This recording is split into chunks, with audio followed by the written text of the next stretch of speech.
several albums on the highlight reel. We're going to be discussing these. My picks in particular today are actually from the 2010s because I feel like it's the one decade other than our current one that, we're not in it. It's not 10 years old yet. We're still trying to process some sort of, right now, a vaguely just ethereal canon for that sort of decade. And Black Eyed Peas. that's 2000s. Yeah, I suppose so. Drake. Let's hope not. One of the more dominant genres of the 2010s, and 2000s as well. 2010s was hip hop, obviously, and there's a lot of acclaimed hip hop releases out there. We know about the Kendrick Lamar stuff, Freddie Gibbs and Madlib, Lil Ugly Mane, whoever we want to name. One of these people we could name was Billy Woods. He had a 2012 album which is quite acclaimed, History Will Absolve Me, and in 2019. He teams up with producer Kenny Siegel to release Hiding Places. This came out in April of 2019. And I came across this particular release just because it was one of the more acclaimed hip-hop albums of the 2010s. And maybe we could say in of recent years in general, 21st century, ranked 702nd best release of the 2010s, 7th for 2019. So there's a lot of buzz around this thing. And Kenny Siegel hails from Rockville, Maryland. He's collaborated with... What, as in the town you're not meant to go back to? Is that a thing? Yeah. Don't go back to Rockville. Yeah, it's a R.E.M. song. Oh, okay. For some reason I was thinking this is an R.E.M. reference or something. Like one of these bands. I wasn't sure if it was R.E.M. though. Kenny Siegel's been around for a while. He's got releases since 2002, according to this. Possibly more well known now. Well, last year, him and Billy Woods had a more well known collaboration known as Maps, although Hiding Places certainly has a lot of buzz surrounding it as well. And Billy himself, as I inferred, there's the well known 2012 album, but he's actually been around he's had releases going back to 2003 and 2004, though History Will Absolve Me in 2012 was the third of these. And he's been putting out stuff. Aethiopis, I'm not pronouncing that correctly, I'm sure, 2022, Church, and also in 2022 with Messiah Music, Brass in 2020 with More Mother, The Very Interesting Terror Management, that's just his own, in 2019. Hiding Places struck me because I liked this idea of hip-hop being able to conjure and compose these concept albums effectively, where there's lyrical themes, song titles, and imagery of the cover art itself kind of colluding together in order to distill a sort of a holistic experience in a way that your old Ziggy Stardust, Dark Side of the Moon, Downward Spiral, whatever you want to name, there's Who rock operas. I mean, those are more over, librettos, but what's fascinating here is they are extraordinarily personal, down to earth. They tell anecdotes, and they're more diaryistic than the kind of the concept albums, which sought to be about time, space, and uncovering the mysteries of love and then the planet Zeist or whatever the feck. Instead, you get this more I guess treatise on psychological states and trying to move past phases of anguish, guilt, or confusion. Billy is not he's not an older man, but he's been around for a while, so it's a more mature individual's music. This is the album where he was throwing shade at not wanting to see Nas with an orchestra, right? Yes. And making fun of Childish Gambino as well. Yeah, that's in there. Yeah, I'm pretty sure. That was hilarious. Yeah, no, this album had a sort of a very for lack of a better word, sort of working class sentiment. It feels very real in the best sense of traditionalist underground hip hop. It feels like it does come from the streets, and it's this earnest expression of various anecdotes and perspectives that come from people who sort of they live the grind, and the grind is the love of music itself and not selling out and having some sort of legitimate individualistic contribution, perspective to contribute to the world. And this album's full of that, on top of just being laid in like interesting warbled production and fresh takes on like jazz, cutting and chopping and stuff like that. The production was like majestic, and then you just add all that sort of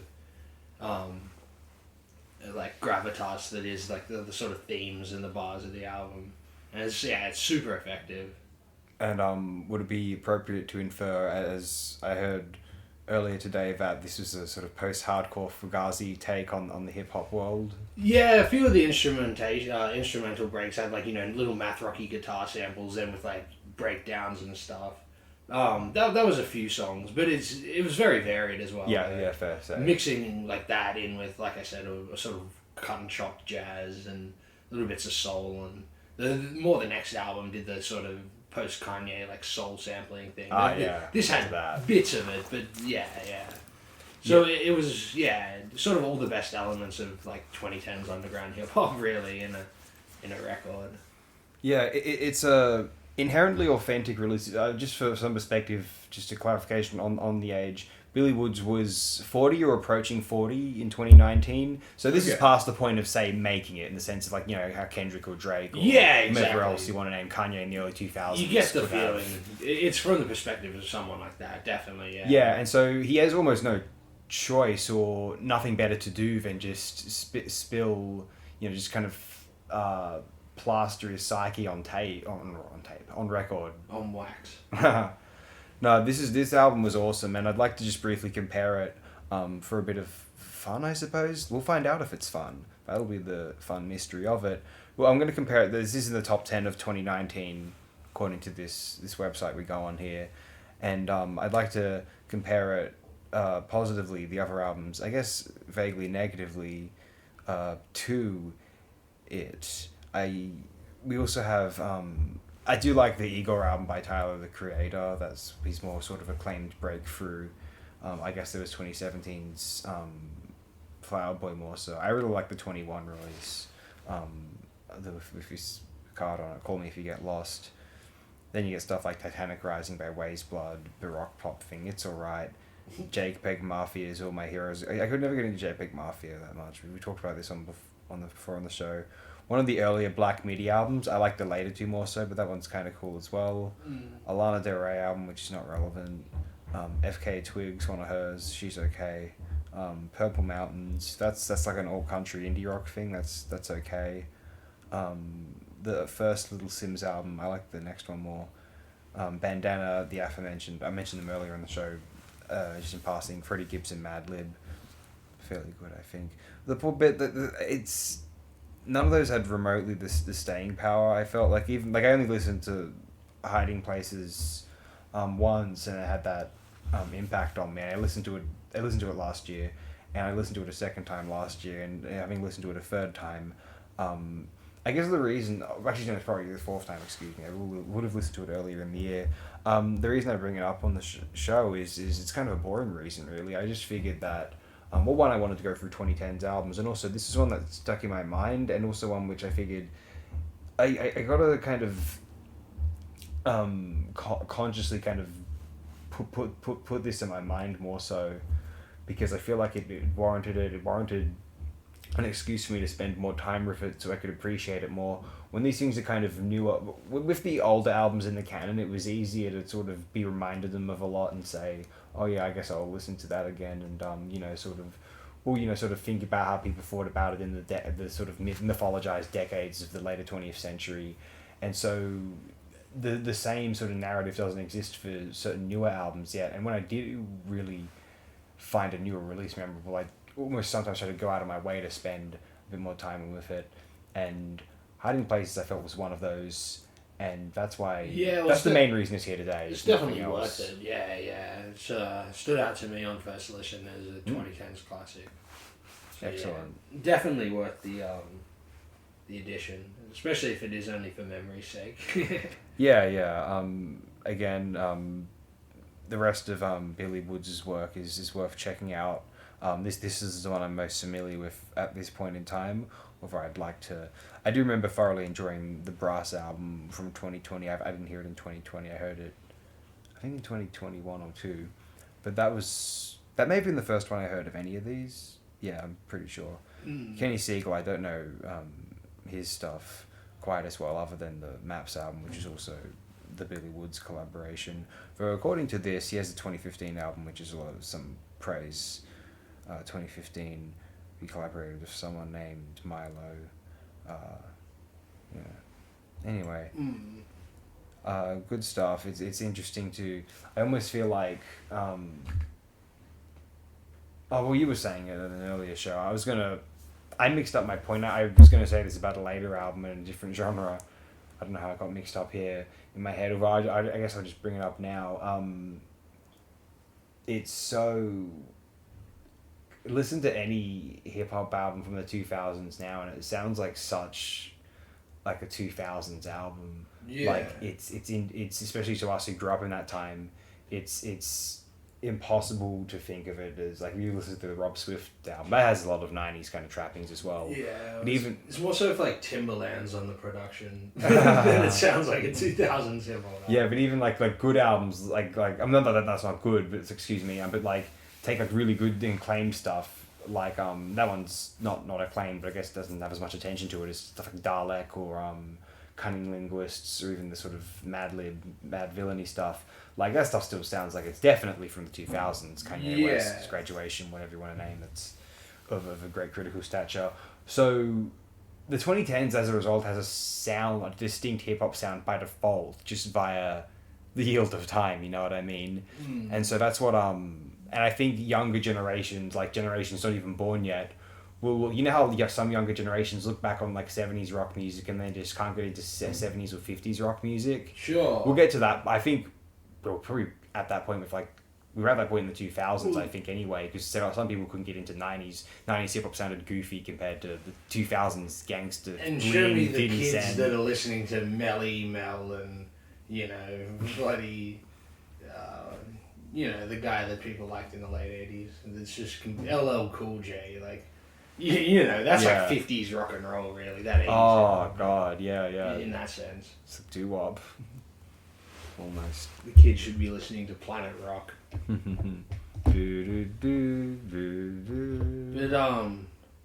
if you're done with this album, I have a few musings on this Planet Rock. Yeah, why not? Yeah, well, I think it's an undeniably sort of sad world we live in when, people like Kiss can retire on millions of dollars and merchandise lunchboxes to kids who never heard their music. And coffins to adults who never grew up. Yeah. No disrespect to Dimebag. Good old Dimebag. When, this is that world when someone like the member of Slint has to work for the post office. Yep. Or, Mick Jagger and Keith Richards can, essentially be vampires to live for as long as humanly possible, despite their lifestyle choices over many, many years, And then, unfortunately, somebody who was in an underground scene gets involved with lifestyle choices in their youth, but doesn't have that recourse. No. I made this pick, Kaleidoscope World by the Chills, in memory of Martin Phillips, mainly, the lead singer. Rest in peace. Guitarist, songwriter guy. Essentially his group and the band, rotated around him. Yeah. I didn't realize till recently they had an album it was like a comeback album in the mid to late 90s. Okay. And the I haven't heard it, but weirdly enough, the person who plays bass on it is Dave Gregory from XTC. Oh. How weird is that? That's a bizarre. So that's a little example of how the band just rotated around this guy. Mostly in New Zealand. New Zealand musicians, but I guess that was a later stage addition. Yeah. A peculiar one.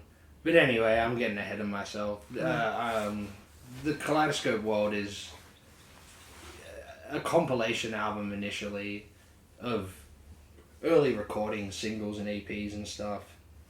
Then reissued on CD and as a sort of whole collection of all their pre-album material, pretty much. There's a few B-sides and songs here and there not on it. Yeah. But it's sort of the essential mix. And it's sort of where I started with this group, because I guess I would have first heard Pink Frost, I suppose, or maybe one of their other songs, but yeah, that was definitely an early rotation. Then I listened to the first album, the first studio album, Yeah. Which I don't know if you've heard that, but Yeah. weirdly once. enough, it has Mayo Thompson producing it. I didn't know that. The guy from the Red Crayola. I wouldn't have guessed. It's not like it's got this real like alien enough. I don't know. It's got this really like murky sort of like production that sounds. It's really low in the mix. Like it's really quiet. It's very strange. I guess I just would have assumed it was lo-fi. Because, Yeah, you know, because it kind of that is. scene, Like yeah, I'm sure it was yeah. done on the cheap, and he always worked with this lo-fi thing. True. And there's a few moments on that album where, because of the Chills, like strange, like effervescent instrumentation, it breaks through into that weird Red Crayola world briefly, but just not quite enough, unfortunately.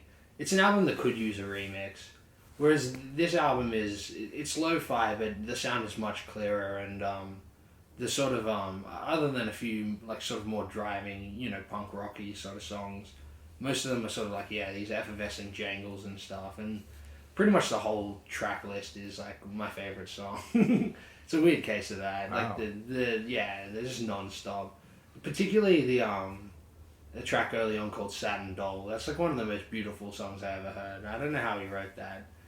And then I guess this guy's just in a weird world of being like a cold wave like Paul McCartney or something. Mm-hmm. You know, he's trying to write these pop songs, but early on, around the time of this album, he sort of accidentally, I guess because once again of geographical location, having influences like I'm sure bands like The Cure and stuff like that were popular around the time. Yeah. And you get this sort of strange, almost Drudy column like, you know, post-rocky neo psychedelia emo like post-punk that was eventually came across like sort of in England became more of an underground thing in the later 80s.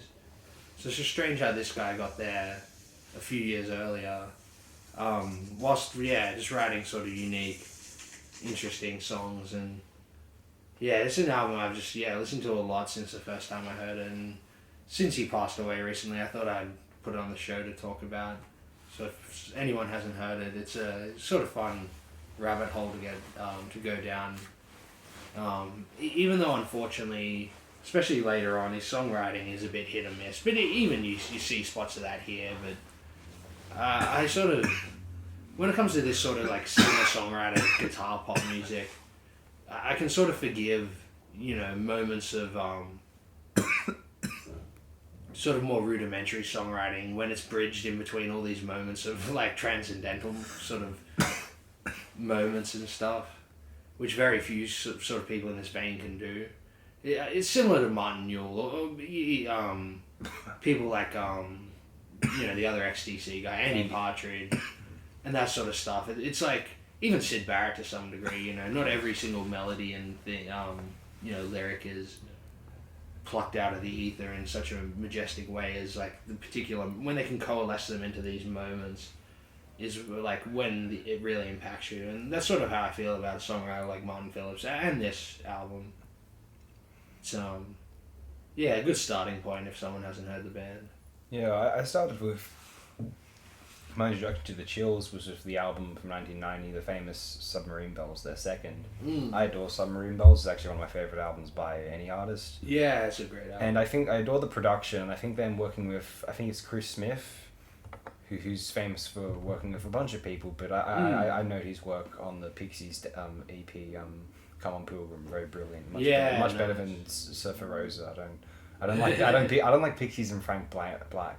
Oh, sorry, Steve Albini. Yeah. I don't know why. I just don't.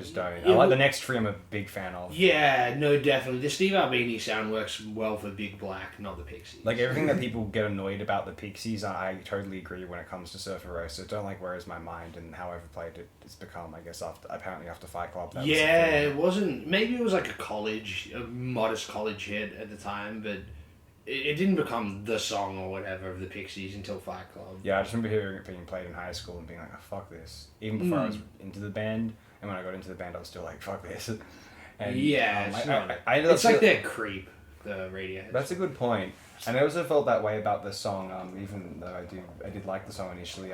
Hearing Here Comes a Man enough times, I was like, I like it when I hear it now, but like I was like, oh god. Anyway, the Chills.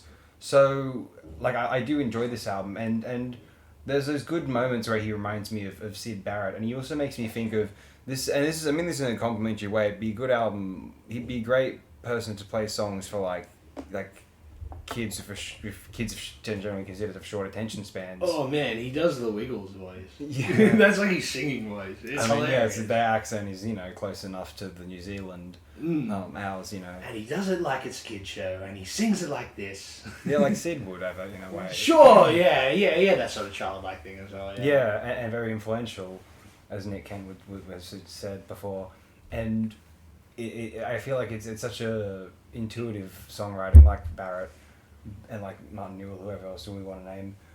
And intuitive's a good way to put it. Yeah. I think where these songwriters choose to move on is like storytellers. Sometimes you become very well known for one thing, or songwriters very well known for one thing. They just kind of want to move on, and they maybe made that music at a young point in their life. They're comparing it to other people, and look, when you make something, when one makes something, it's just a bit like you kind of see it in the ins and outs of it in a way that other people are never going to, and so it's never going to appeal to you. It's going to seem boring to you. And so I can see why someone like Martin Phillips tried to move on to like more quote serious unquote. Like I don't know what I hear of the later Chills is less like up tempo, and sometimes it's more sort of reflective and somber. It makes me think of a good example is with power chords as well. Yeah, I listened to the later work at one point in my life. I love the first Orange Juice album a lot. It's one of my favorite albums by anyone, like Submarine Bells is. And sure. I was disappointed by the second album, but I'd listened to Edwin Collins, who's the songwriter of Orange Juice, his solo work. I guess I get introduced that the first album's qualities were due to members who left by the second album, maybe. Sure. But anyway, the Edwin Collins' solo work, which took a very kind of somber songwriter quality, not like the funk kind of upbeat music you hear in early Orange Juice, or any of those three albums. And I deduced that he probably even if he doesn't dislike that early music, his thoughts is I just kind of want to move on. He probably listens to other like more serious contemplative songwriters, and he kind of wants at that too. I mean, if you're a songwriter, I imagine you kind of want to go at it all. Even you just want to test your skills, and some of it's just not very commercial or of a pop sensibility. I mean, he composed literal heavenly pop hit. Yeah. So I guess he felt as though he just could go elsewhere, right? Yeah, well, that's such a smart song. Yeah, that's like such an indication of this guy's like pop chops. Yeah, definitely. Because it's full of that Gen X like irony, of like what a pop hit is, at the same time as being an earnest pop hit. Yeah. It's such a peculiar enigma, that track, funnily enough. But that's sort of where his whole songwriting career almost coalesced, was that particular song. Though even on this early recording, there'll be songs like Doldrums, which like we were alluding to earlier. There's this like sort of intuitive, childlike sort of approach to writing the songs. But at the same time, a song like Doldrums reminds me of like being able to mix that with like someone like Tom Waits' like weird maturity in his 70s stuff. Yeah. Where you got a guy in their early 20s who has this perspective of like a worldly person who's like in their 60s or whatever, and they've seen and done everything essentially. And a song like that has that strange perspective as well. He's able to balance the two. Even in these early recordings, which I guess led to an album like Submarine Bells being a true artistic breakthrough. Like you said, it's one of your favorite albums of anyone, and it's sort of become that for a lot of people. Even Heavenly Pop Hit was a hit on US college radio, funnily enough. Cool. Yeah. It sort of was able to break through there. So I guess I just wanted to sort of celebrate the life and career of this guy, Martin Phillips. Very talented chap, yeah. Do you have much thoughts or experience of the later like albums by the Chills, like Soft Bomb in '92, or that Sunburnt you mentioned from '96? Yeah, Soft Bomb's it's pretty good. It's the opening track's kind of fun. Apparently that was like a hit on college radio as well. Neat. Yeah. I forget the name of it, but it's got a long name. Something about like the male id being like the bringer of the apocalypse or something. The male monster from the id. Yeah, it's a funny title for a song, and that's a good jangle pop song. It's a bit more straightforward, but yeah, that album's pretty good. I haven't heard that later '90s one, and I've heard the the last one. I forget what that's called. Like as in the last one. That The final album. Yeah, Scatterbrain. That's Scatterbrain. 2021. Yeah. And there's one in the 2010s called. There's a couple. There's Silver Bullets and Snowbound. Yeah, Silver Bullets. I've heard that, and I think I started Snowbound, but I didn't finish that one. I remember thinking what I heard of Silver Bullets was fairly good, but what I heard of Snowbound wasn't as interesting. Yeah. That's how I thought Silver Bullets. I didn't go back to it, but I thought it was pretty interesting. Serviceable and solid. Yeah, but Snowbound I started and was like, nah. And similar to the last one, I wasn't. It's a production thing. I don't know. Yeah. Sometimes some modern production could sound a bit wonky. Yeah. I don't know. Sometimes it's weird. Sometimes it's just like, oh, what's going on? It just sounds artificial. Maybe I'm too particular. Yeah, no, newer cleaners with Venus have that problem sometimes. I haven't heard any of that stuff. Yeah, there's heaps. He keeps Of course, yeah. He won't stop. Yeah, we don't really want him to stop, I would imagine. No, it'd be cool if he just keeps going. I'm sure there's some nuggets of brilliance in there, you know. I've heard a bit of it. It's like, yeah, you just listen to it and you're like, alright, it's a song about a girl riding a bike through an English alleyway. It's like, yeah, alright, it's a nice song. sounds like his work, yeah. Yeah.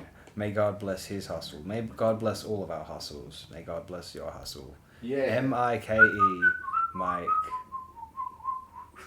Sorry. Do the hustle. That's one of the 10 greatest recordings of all time. That's canon. As AOD canon. As of now. Right now. Anyway. Rolling Stone Top 500 songs. Number 1. The Hustle.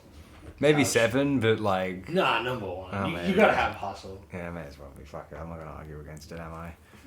June 2017.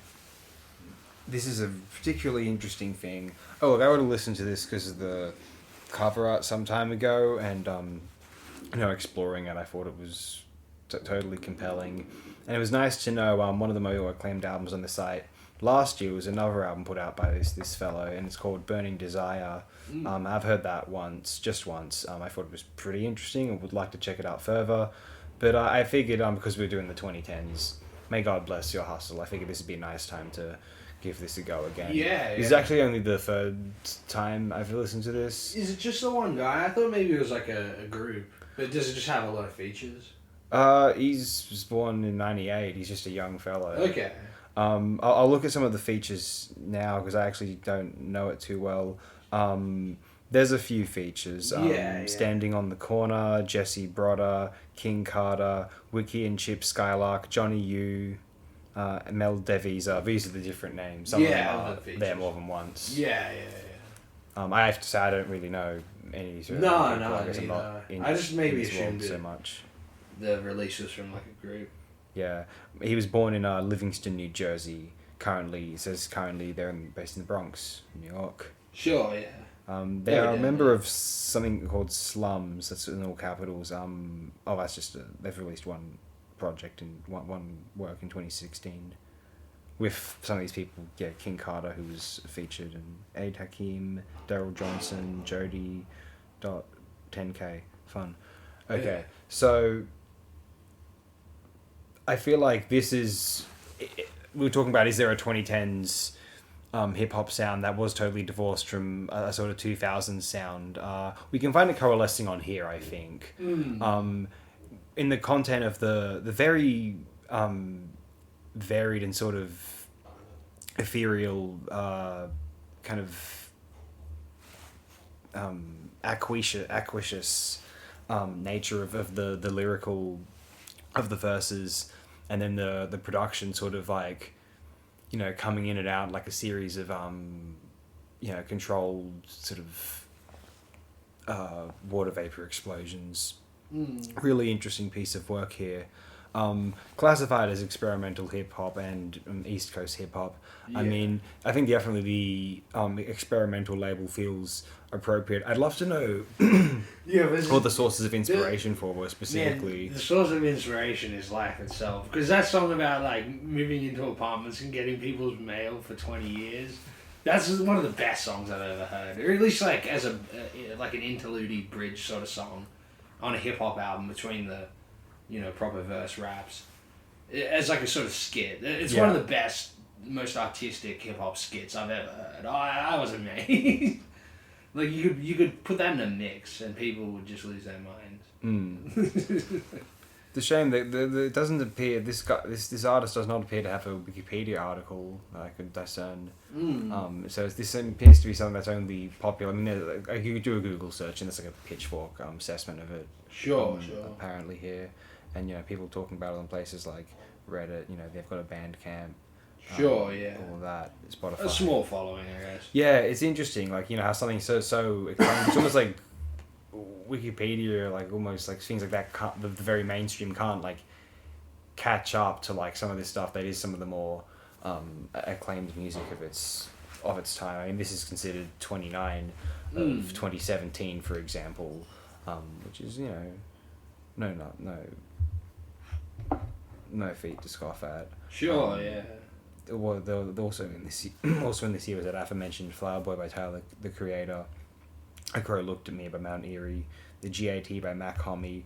The Mac Homie album from this year, Dumpmeister, that is brilliant. That might be my favourite album that came out that year. Oh no, that Vince Staples album that came out that year. That's pretty ridiculously interesting. Big Fish Fury, Saturation 2 by Brockhampton. Yeah, that's pretty swell. Big Forever Is a Mighty Long Time. Big KRIT. I've never heard that, but I know of it. K-pop album. Oh yeah, that Mac Homie album I mentioned is at 7. Saturation Free by Brockhampton. Melodrama by someone who's a very untalented New Zealand individual who, I wish Martin Phillips got all the deserved exposure that they don't deserve. Should you be Lord? I think I am, yes. Yeah, because that's the only other popular New Zealand, or the only one from that time. And All Bitches Die by Lingua Ignota. Her last album, Sin to Get Ready, her Nico homage, that's a glorious album. Her work beforehand, or at least Caligula. I haven't heard All Bitches Die, but Caligula I couldn't get into. Maybe it's a bit edgy for me, I don't know. Wait, you trying to tell me an album called Caligula is edgy? Like, no. It's a tad edgy for me. No. I mean, like, I've seen the 79 film a couple times, and that was it's slightly edgy, and the Joe D'Amato film from '83 is also slightly edgy, maybe slightly. Anyway, no, it's a lush, terrific sound. It's taking what some might consider like vaporwave or cloud or bedroom tropes and putting them in a more like cloud. I was thinking that. This doesn't have a lo-fi sound to it. This sounds like it could have been like it's adjacent to some of the projects which Kanye West, Pusha T, like there were Kids See Ghosts. Like it's similar, not as hi-fi as that stuff, but not far removed. Like compared to the other bedroomy stuff coming out around this time. It's like definitely Bones or whatever the heck. It's definitely got the. I like Bones. So, Bones is maybe even a bit more hi-fi than I felt that this album was using sort of lo-fi as an aesthetic at many points. But consciously. Yeah. No. Definitely. Yeah. Because you could not out of it being the parameters. Whereas most bedroom stuff tries to do sort of the opposite. It tries to make a bedroom setup as like studio industry standard sounding as possible. Okay. Whereas I felt this one almost did the opposite. It was embracing the sort of hallmarks of lo-fi production. Yeah, well, in any case, it sounded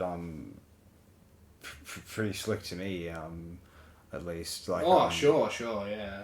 Like regardless of Well, I guess sources or origins. It's indicative of in like one of the earlier tracks on the album when he's in between bars, they leave on him taking a breath because he's rapidly spitting out, and then they leave that in the mix. Things like that.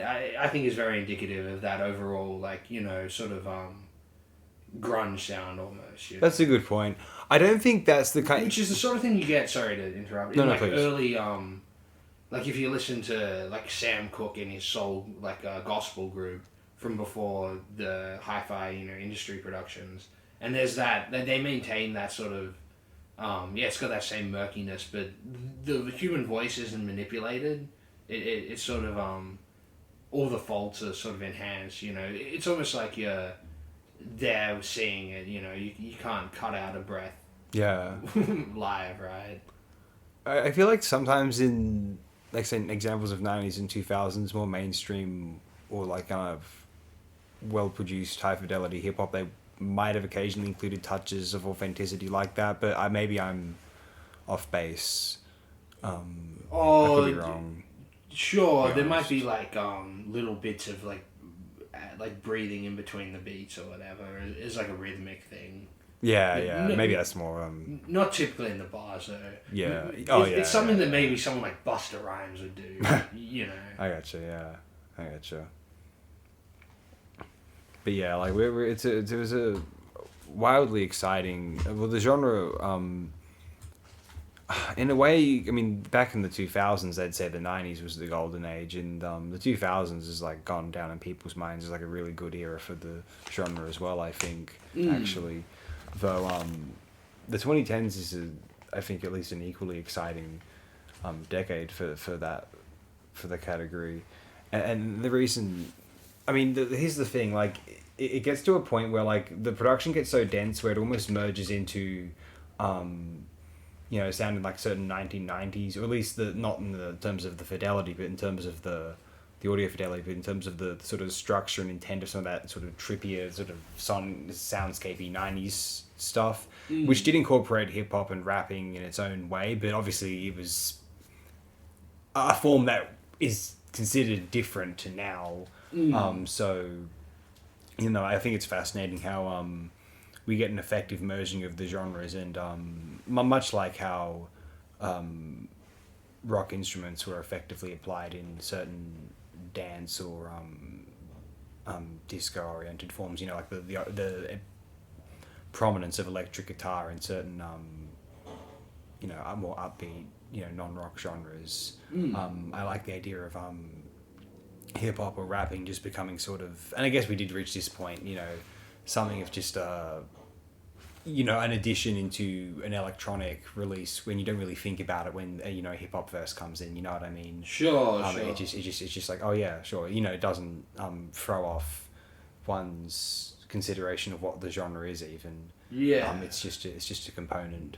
It's just a vibe. Much as like you can hear it in an electronic album now, and we'll hear a couple of breakbeat oriented tracks, but it's not a drum and bass or jungle album. Yeah, definitely. The sort of the nomenclature of the genre has been like integrated, or at least if hip hop has been integrated into the more production heavy electronic music. Yeah. Rather than just having like a sort of backbeat looping over the MC spinning a verse, Yeah, I mean it was not out of imagination to hear that sort of thing in certain 90s, like trip hop adjacent genres, to be fair, but maybe it sort of faded away a little bit. Yeah. And the genres became more sort of, marketed and categorized and sort of, sectioned off in the CD shops, you know what I mean? This. Yeah. But in any case, CD shops. Yeah, I don't know if you get those anymore. Or, retailers, whatever. That's, I guess that's a spiel here and a recommendation of this particular classic of the 2010s, I think. May God Bless Your Hustle from Mike. And I guess we're going to take it away now on our good friends, the long-named ones, OMD, Mandala Favorites. They were in our first ever program, and now they'll be discussed for the second time. Yeah, the Orchestral Maneuvers in the Dark. The second discussion is the album Junk Culture, their most popular and critically acclaimed album. 1984. Yeah, 1984. That sounds appropriate. The most Big Brother album in the world. I guess I chose this one because, like, as far as OMD goes, there's like three sort of undeniable classics. The second, third, fourth album. And then I was tossing up whether to pick this album or the first one. And I think the first one's much closer to the other three. Yeah. There's just this sort of... Like, the weird thing about the first OMD album is that apparently it was meant to be produced by Martin Hannett. Like, he produced Electricity and a few other tracks on it as, like, a demo sort of thing. And they decided to do it themselves. And then, like, in retrospect, apparently Andy McCloskey said the first album, like, has this sort of amateurish vibe to it. There are things that it's sort of endearing because he wouldn't have done it since, but, like, I guess that's why they decided to do it.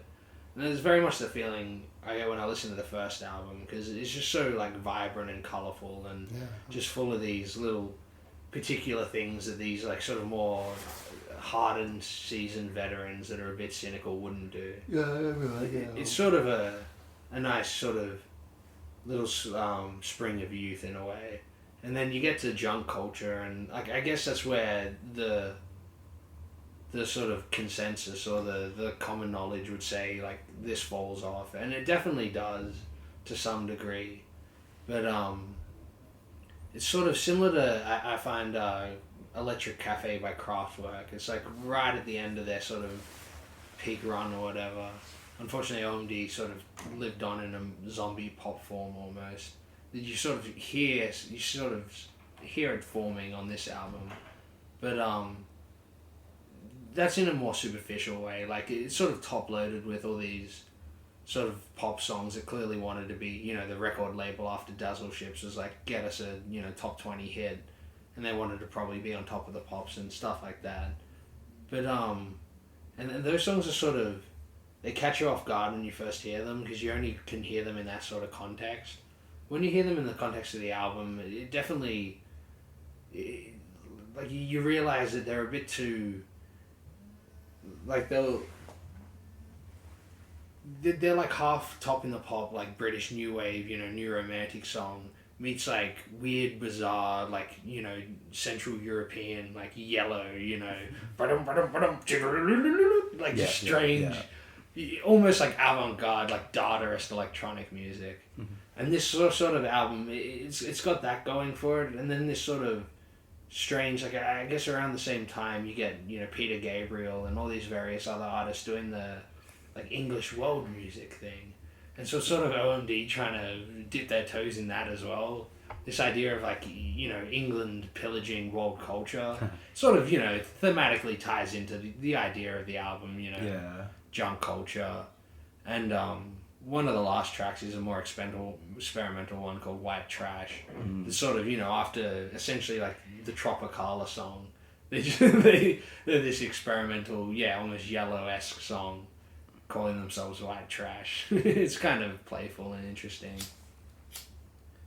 But yeah, it's got that world music thing, and then also similar to I guess because R&B, like American R&B, was starting to get really popular in England around this time. Mm-hmm. So you get like the Human League getting like the guys who invented New Jack Swing to produce their album, and so you get like hints of New Jack Swing, like early pre.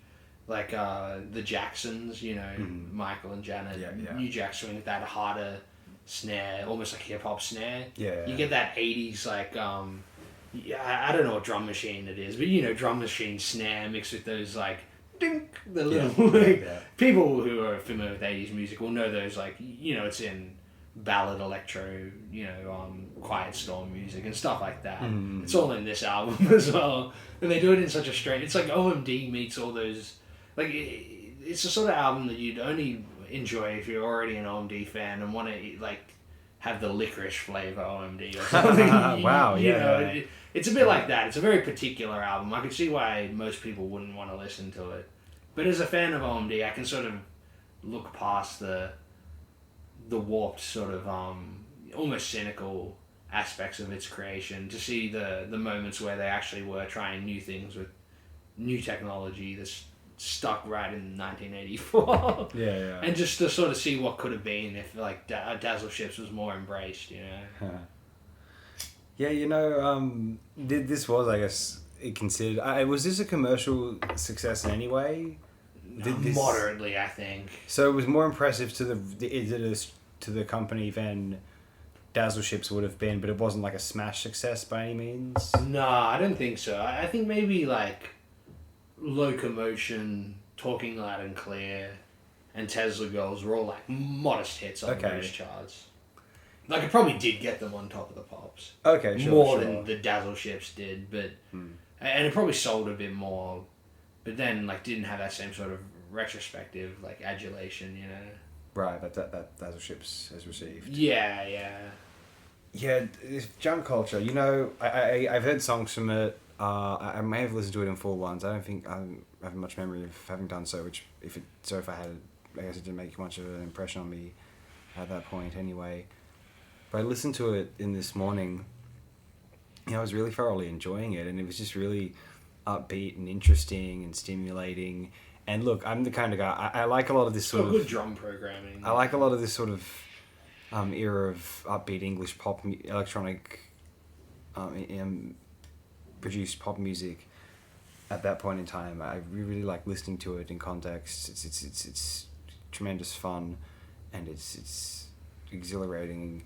And you know, it's almost like it's softer and more with more refinement and taste, and the bulbous sort of tacky we love superficiality of Trevor Horn's work on the Welcome to the Pleasure Dome by Frankie Goes to Hollywood, which is another album I can thoroughly enjoy listening to in similar contexts. But this one, it's almost like the more guys who were very considerate and artful wanted to be inspired by Kraftwerk and European acts or Japanese acts like YMO, and they're trying to do something very tasteful within the parameters of... It's almost like they felt as though, what if they tried to be really optimistic within those commercial frameworks and sort of like, threw away, for maybe just temporarily in their minds at that point, those artistic, the sort of lofty aspirations of Dazzle Ships to compose more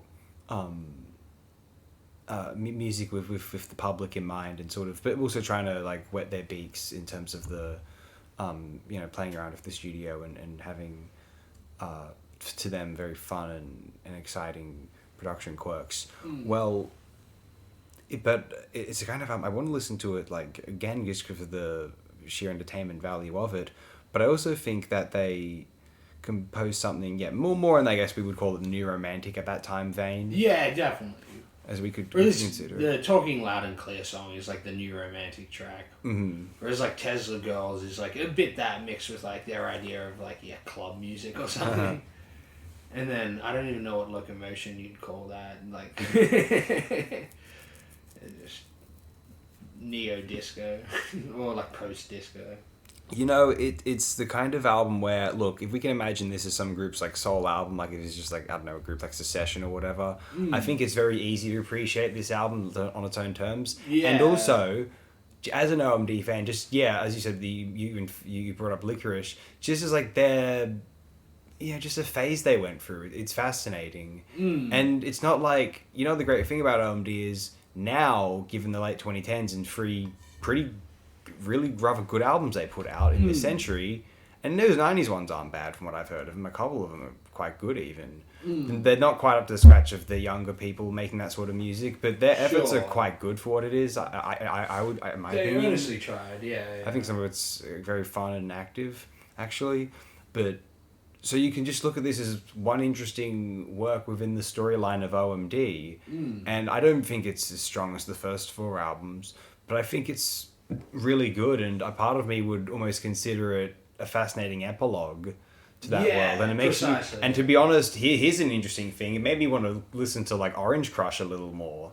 I think maybe I would like that a little more if I got more into this one. Oh, Crush, the next one. Oh, it's just called Crush, excuse me. Oh, Orange Crush was a soft drink that used to be here in Australia. And an R.E.M. song. Oh yeah, that's true. That's the other thing. Probably not named after the soft drink. So was the soft drink named after the song? It's named after the soft drink, but it's meant to be a metaphor for Agent Orange. Oh, of course it is. But Crush has its moments too. Crush is like before the fall off. Like Pacific Age is the one where no one seems to like it. Pacific Age is a bit much. It's not terrible, but it's just not quite as up to the standards. Whereas like the title track on Crush is another one of these like almost experimental like Yellow-esque songs as well, with strange like frog noises and things like that. Yeah.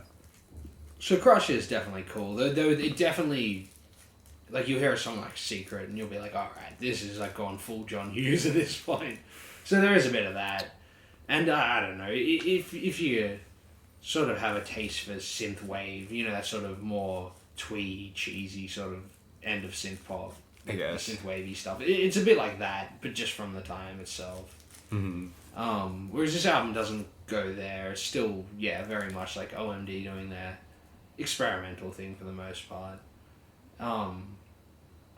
And definitely like a worthy sort of epilogue to the classics. I agree.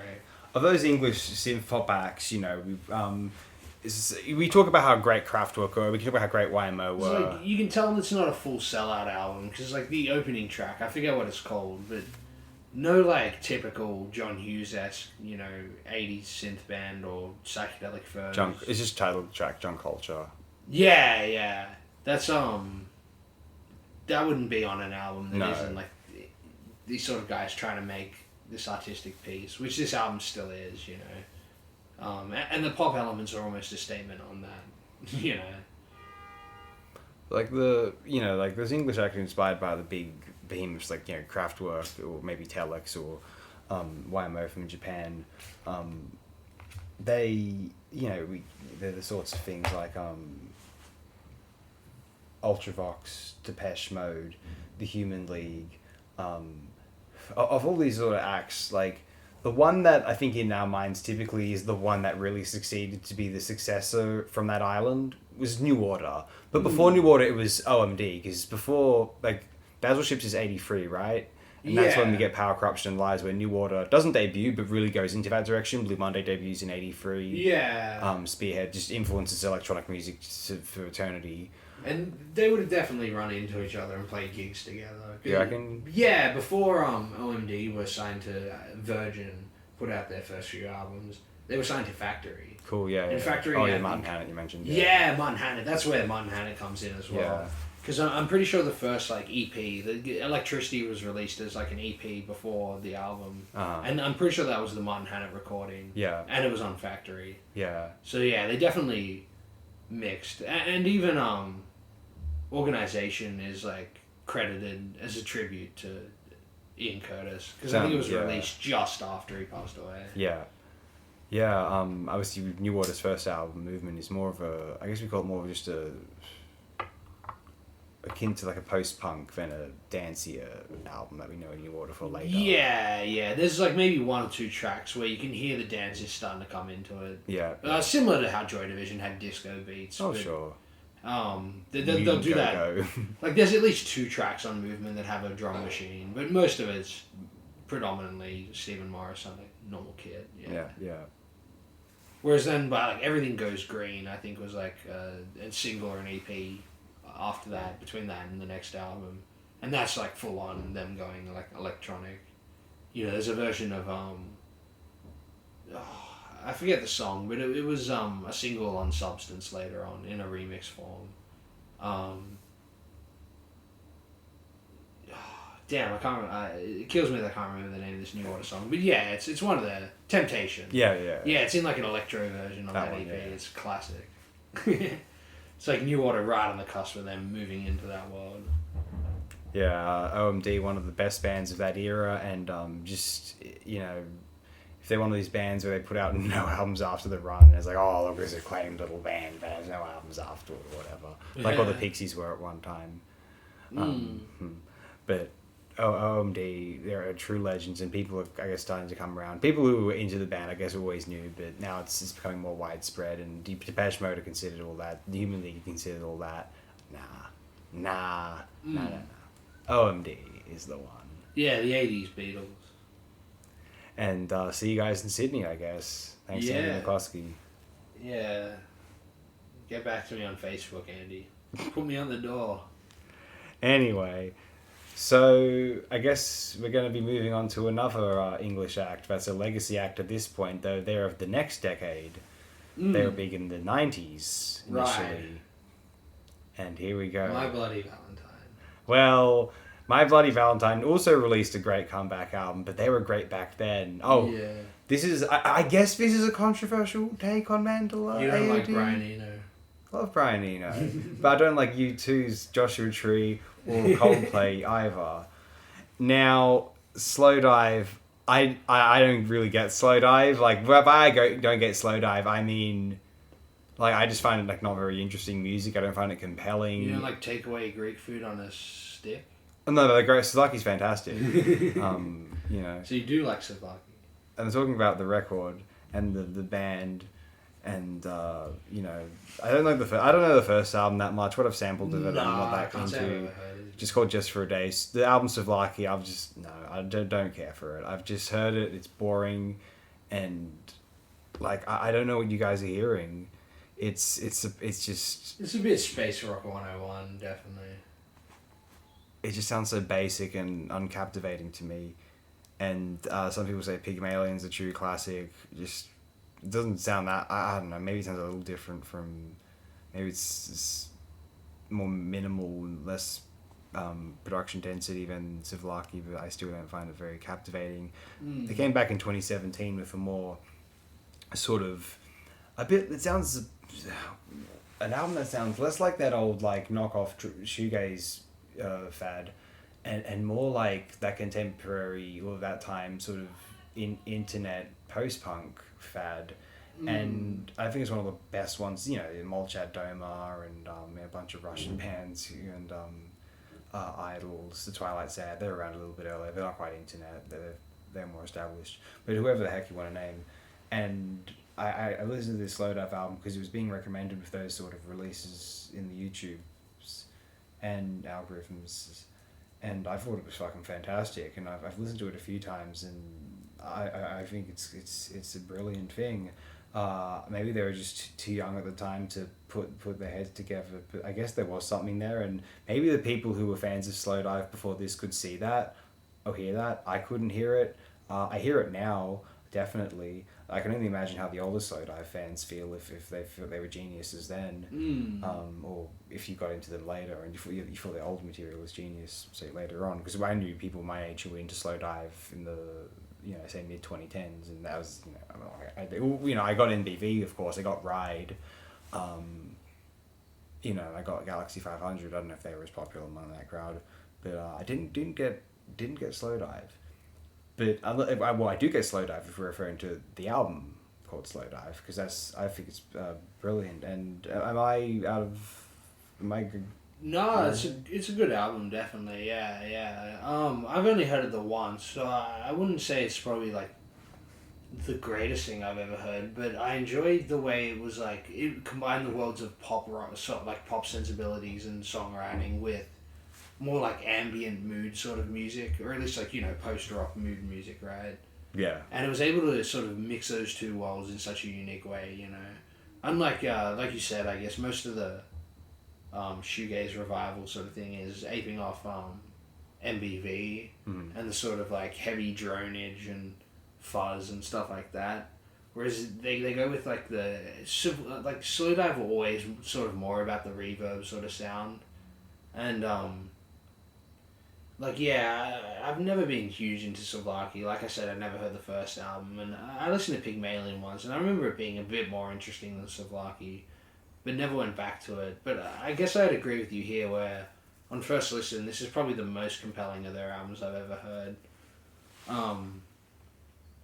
And I guess the similarity is, like that reverby sort of cold wave almost jangle. And they're able to do that in with sort of post-rock and ambient sensibilities that just listening to this album, I sort of spaced out, phased out. And it was very effective at just sort of setting that. And for albums to, for sort of, I guess you'd call it ambient pop, it's a very hard thing to do, is to make effective ambient pop music. And I definitely consider this a sort of example of that. It's the sort of thing, I was picturing them playing it live. And I don't think it'd be anywhere near as interesting live. I could imagine, as I was listening to this album, I was sort of picturing Slow Dive fans going to see their revival, and they're play the old songs, and when they're playing the songs off this album. Yeah. But then you listen to the album, and you're like, man, it's such a good, it's probably because it feels more solitary. It's not the sort of thing that, which is maybe what Slow Dive were always trying to go for, having a Souvlaki space station, or something like that, this sort of solitary, consumerist confinement or something. And that is probably achieved most succinctly on this album, at least as far as I've heard from their discography, which I'm not overly familiar with, but it's sort of similar to that band Hum when they had that revival album. It's interesting when a band like this from the 90s was able to sort of fully realize a sound that they were going for, because they maybe finally can. Within digital production, rather than being sort of more restricted, and they probably had a bit more autonomy having had a sort of dedicated fan base from back in the day, being a sort of moderately successful band, you know. Yeah. And so it's interesting that these like moderately successful bands that maybe had a bit of critical acclaim are the ones who are able to come back and actually contribute again to the logos, where you know, bands that don't have that sort of criteria, they're always big or whatever. It's almost like a prerequisite to becoming big is that you have to be out of touch. Yeah. Because there's something about being out of touch that it, like, means you're more easily manipulated. And then so you get someone like Billy Corgan or Chad Kroger years later just being like a complete laughing stock. Probably at the time as well for both those cases, but definitely like they had success, you know. Oh yeah. And then on the other side of success is this sort of barren wasteland of fraud, like of sort of phoniness or something like that, you know. Whereas a band like Slowdive can come out the other side of the beast, having not quite been in this belly all the way, and still like they use the beast to sort of gain a sort of autonomy and be able to make what they want, you know. Do they have anything after this album? There's an album from 2023 which I heard a bit of. It seemed also quite good. Okay. That album's called Well, that's encouraging. Everything Is Alive. Yeah, nice. And no, I thought it was brilliant to hear some sort of like rock instruments doing like when post rock was trying to see what else could be done with rock instruments, but it's not just doing just just sort of distant noise music, you know what I mean? Yeah, it's more melodic and sort of rooted in slow paced folk music almost. Very structurally, but very like in terms of like what can you refer it to from the analog pre-electric world? There's that, but it's rooted in sort of slower post-punk and sadcore and you know, sort of almost internet popular genres of like old indie music for the later 20th century, which feel very relevant to younger people in the mid 2010s onward, in the social media era, you know. Yeah, definitely. It's amazing how like that the sadcore sort of revival, I don't know if you call it sadcore or such, but sort of slow paced, moody, soundscapey, murmury vocally, guitar wash music. You know, it's like it's two of the bigger albums of last year that are kind of bedroom slowcore. I don't know, the Audrey album isn't so big, but we consider it one of the major albums of the 2020s thus far. Yeah, and one of the big albums of last year by the guy who passed away very too young, Black Market Cart's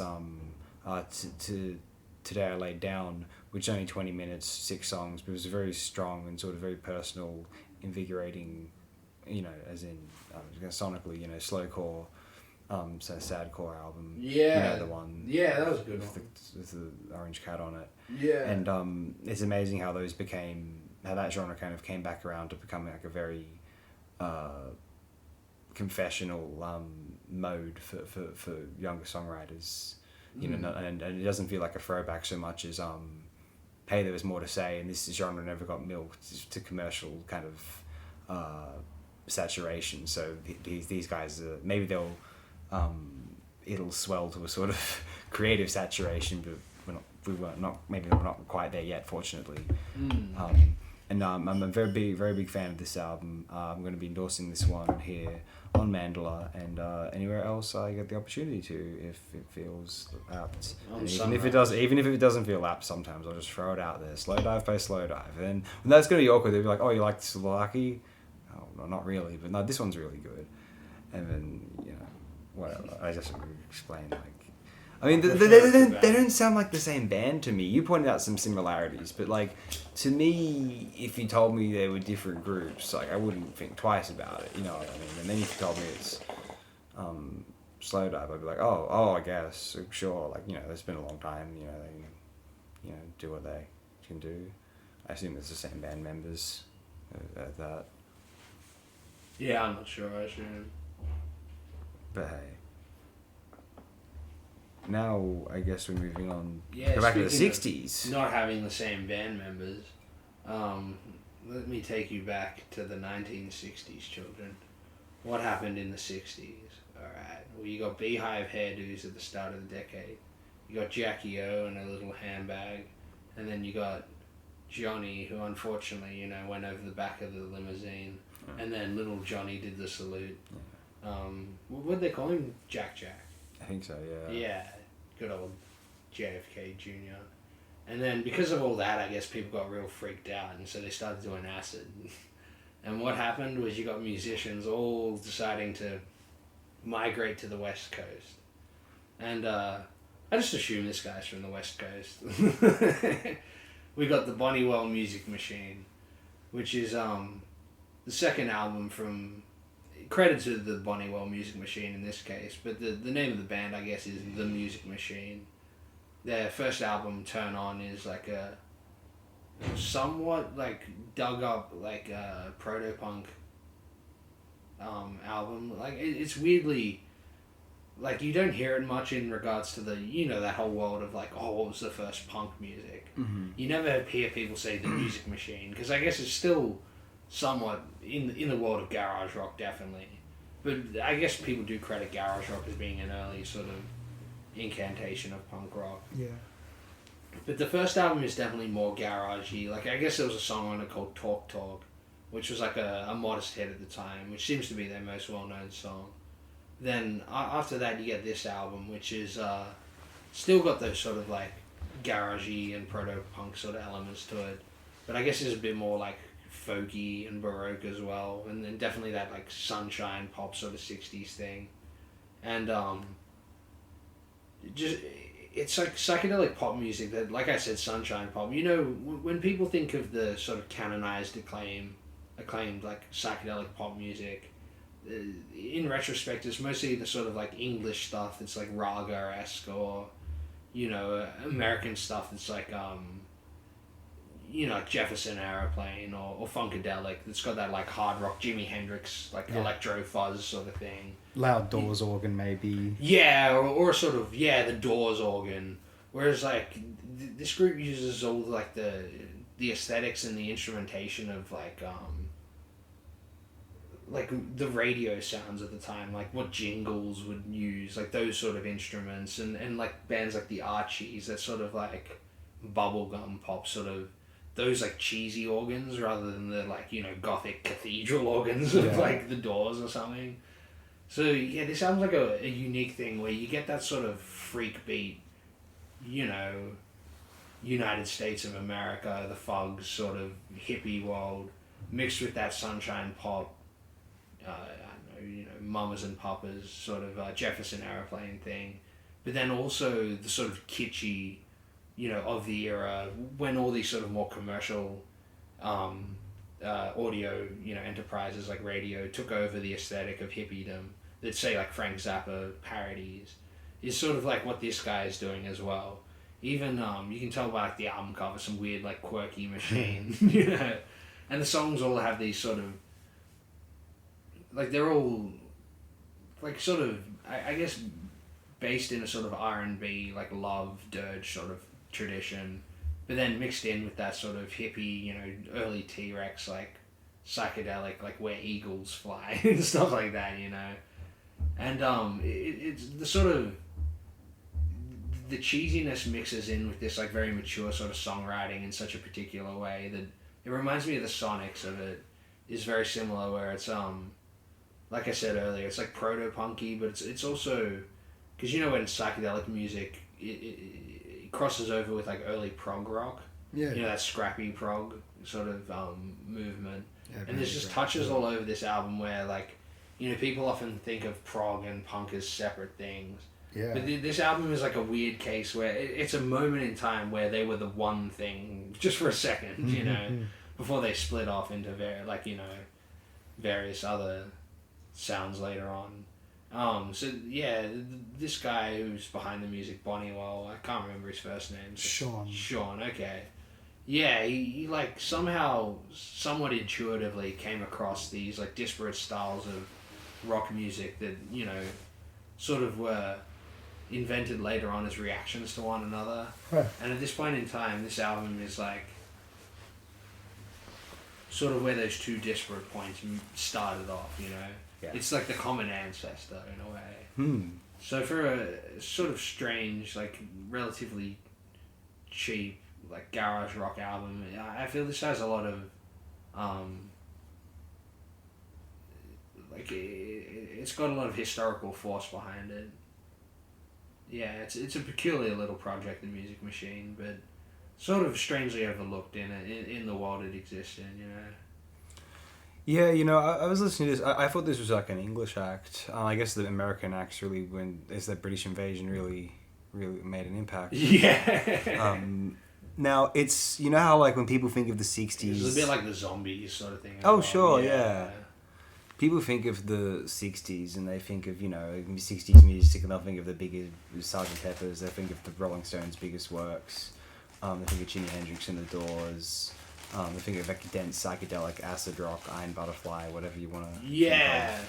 But really, I sometimes think that what decades really sounded like, what they really felt like, was the stuff that didn't last over the test, didn't make it through time. You know what I mean? Like we remember, like, oh, what was the '70s like? What was 1973 like? Was it like listening to Dark Side of the Moon? Sure, but Dark Side of the Moon has aged really well and influenced music and culture to a point where, and it sounds more palatable now, and like it sounds like the '70s object, but it also sounds like it can be more received as a genuine sort of undistracting object of entertainment. Whereas like take a film, I mean an artifact that was probably considered trash then, but there's a film from the early '70s, it's a real film, I'm not making it up, it's called like Werewolf of Washington, and it's like this Washington politician who's just a werewolf, and I think it's Dean Stockwell even. Yeah. Wow. And it's this goofy, sort of satiric, but a lot of fun kind of film, and a lot of people complaining it's dated, it's just some satire on the Nixon administration, it doesn't age well, blah blah blah.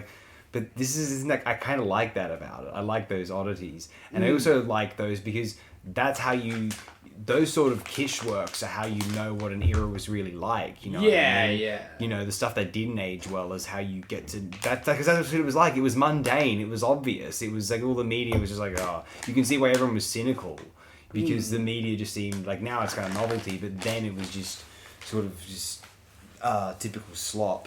And also, I say this album's. It's a good album, but I really enjoyed it. But it's a good example of like, this is what like '60s music actually sounded like in a way. Like when you hear stuff that's more pastiche, in a sense, you kind of just get the feel of okay, so it's not people weren't just listening to like the most hi-fi, like sort of influential stuff. There was plenty just filler elevator music almost, just to go with the acts that were more at the spearheading everything else.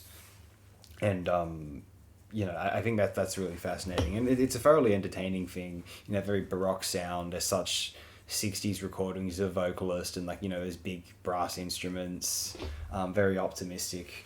It's interesting, fun, and it's disparate from because the first album's more straightforward, like kind of early Kinks or whatever, and it's a decent thing.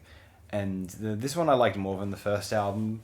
I found it sort of thoroughly caught my interest, and it was just lots of songs, but a lot of them fairly short, so they just kind of boom boom boom get done, and it's just regularly held my attention, and I felt it's good stuff, and I like the I think that there is a certain quality to learning what certain decades were like. Everyone is inclined in learning about decades. There's and half the people what it would have felt like being in a certain year long before one was born.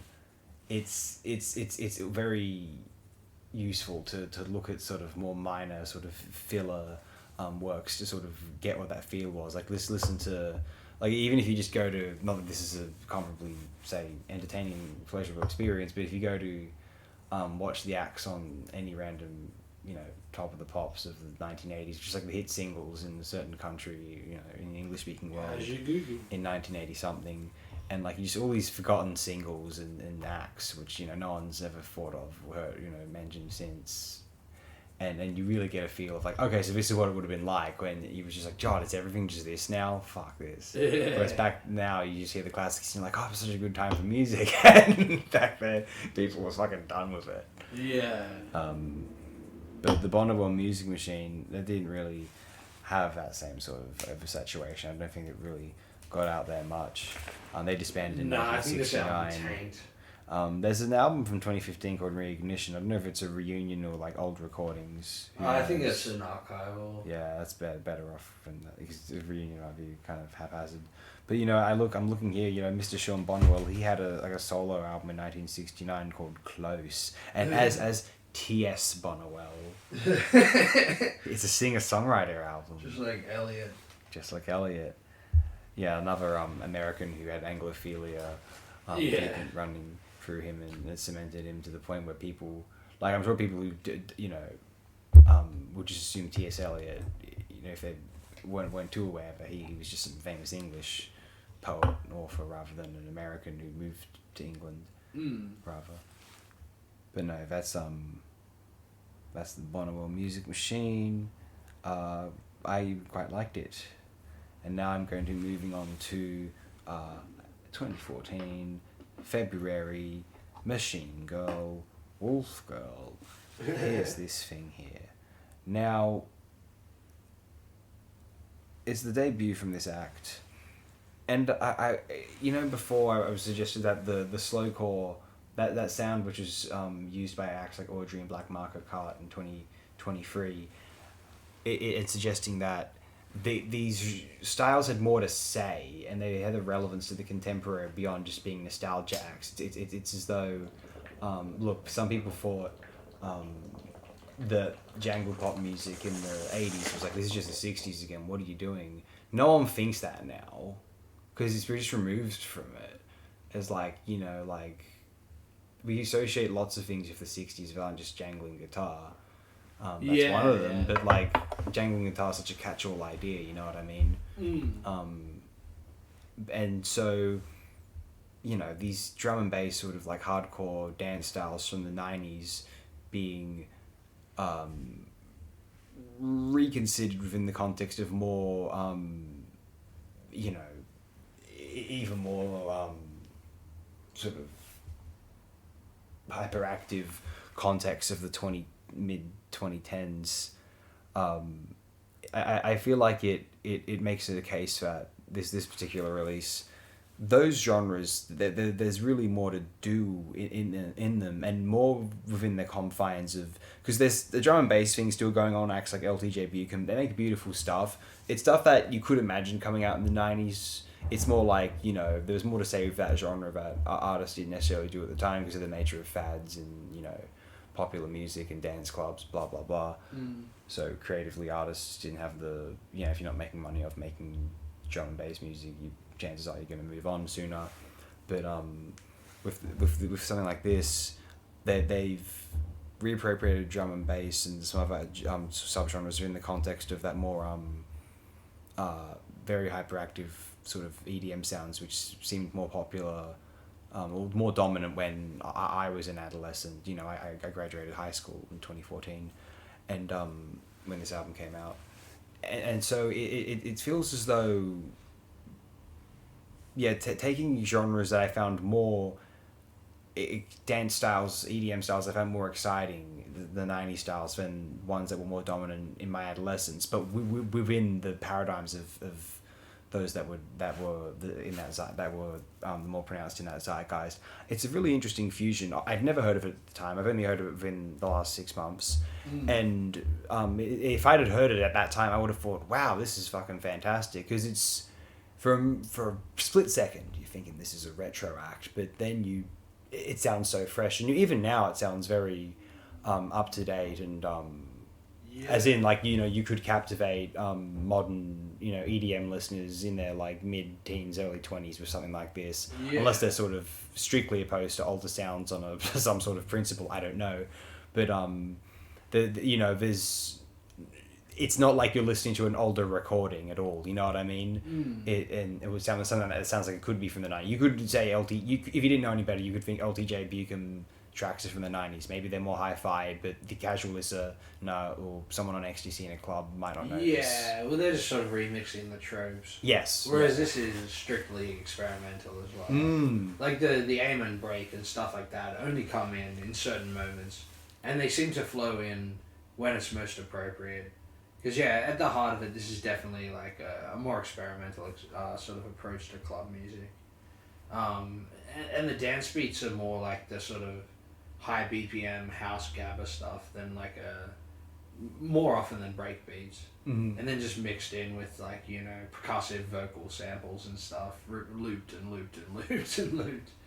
It's definitely very out there as far as like an EDM album goes. Yeah. It's another I suggested this about the I think it was that Tadpole album a couple shows ago. The Eel or Tadpole, I don't recall. But if it, you know, like these sort of like hardcore dance genres becoming what, rather than just being kind of drone, sort of just more on club music, and if you want to deride them as such, it's just equivalent to say old punk music, like what DAF was, how that sort of big, like sort of unignorable, like sort of small, well, as in like coming from like a small place but a huge sound. That was like equivalent to, it's not a saturated pop sound, it's a dense electronic industrial oomph, and it's, you know, it's almost more heavy than the metal genres at the time. It was, you know, that's like you could do, it's more visceral. Yeah, you could make that sort of music with I mean EBM was on that track obviously in the 80s, and I feel like rather than just being sort of leisurely, or leisurely as in, you know, la-di-das, and, you know, like downtime, I sort of break from work, you know, clubbing on the weekend, sort of, you know, just dance pop music or whatever the fuck, sort of music which is more aggression based around the id, and sort of you know, that old ethos of being sort of aware and cynical of one's surroundings, and getting that sort of release which others get through the commercial pop spectrum and via sort of DIY acts operating within a context of exploring higher aspirations, and sort of experimenting within psychological reactions to these you know, like shorter musical experiences. You know, it's divorced from I guess you can make sort of a more wider musicologist distinction between long form songs and how we compositions and how we psychologically experience those, versus shorter songs in any context, be they folk / country songs, blues songs, to pop and punk songs, you know what I mean? And so insofar as like hardcore punk, or those sort of punk adjacent genres are a form of that, it's like a sort of inclined sort of, you know, skeptic academic realm of those, you know what I mean? It's like aware of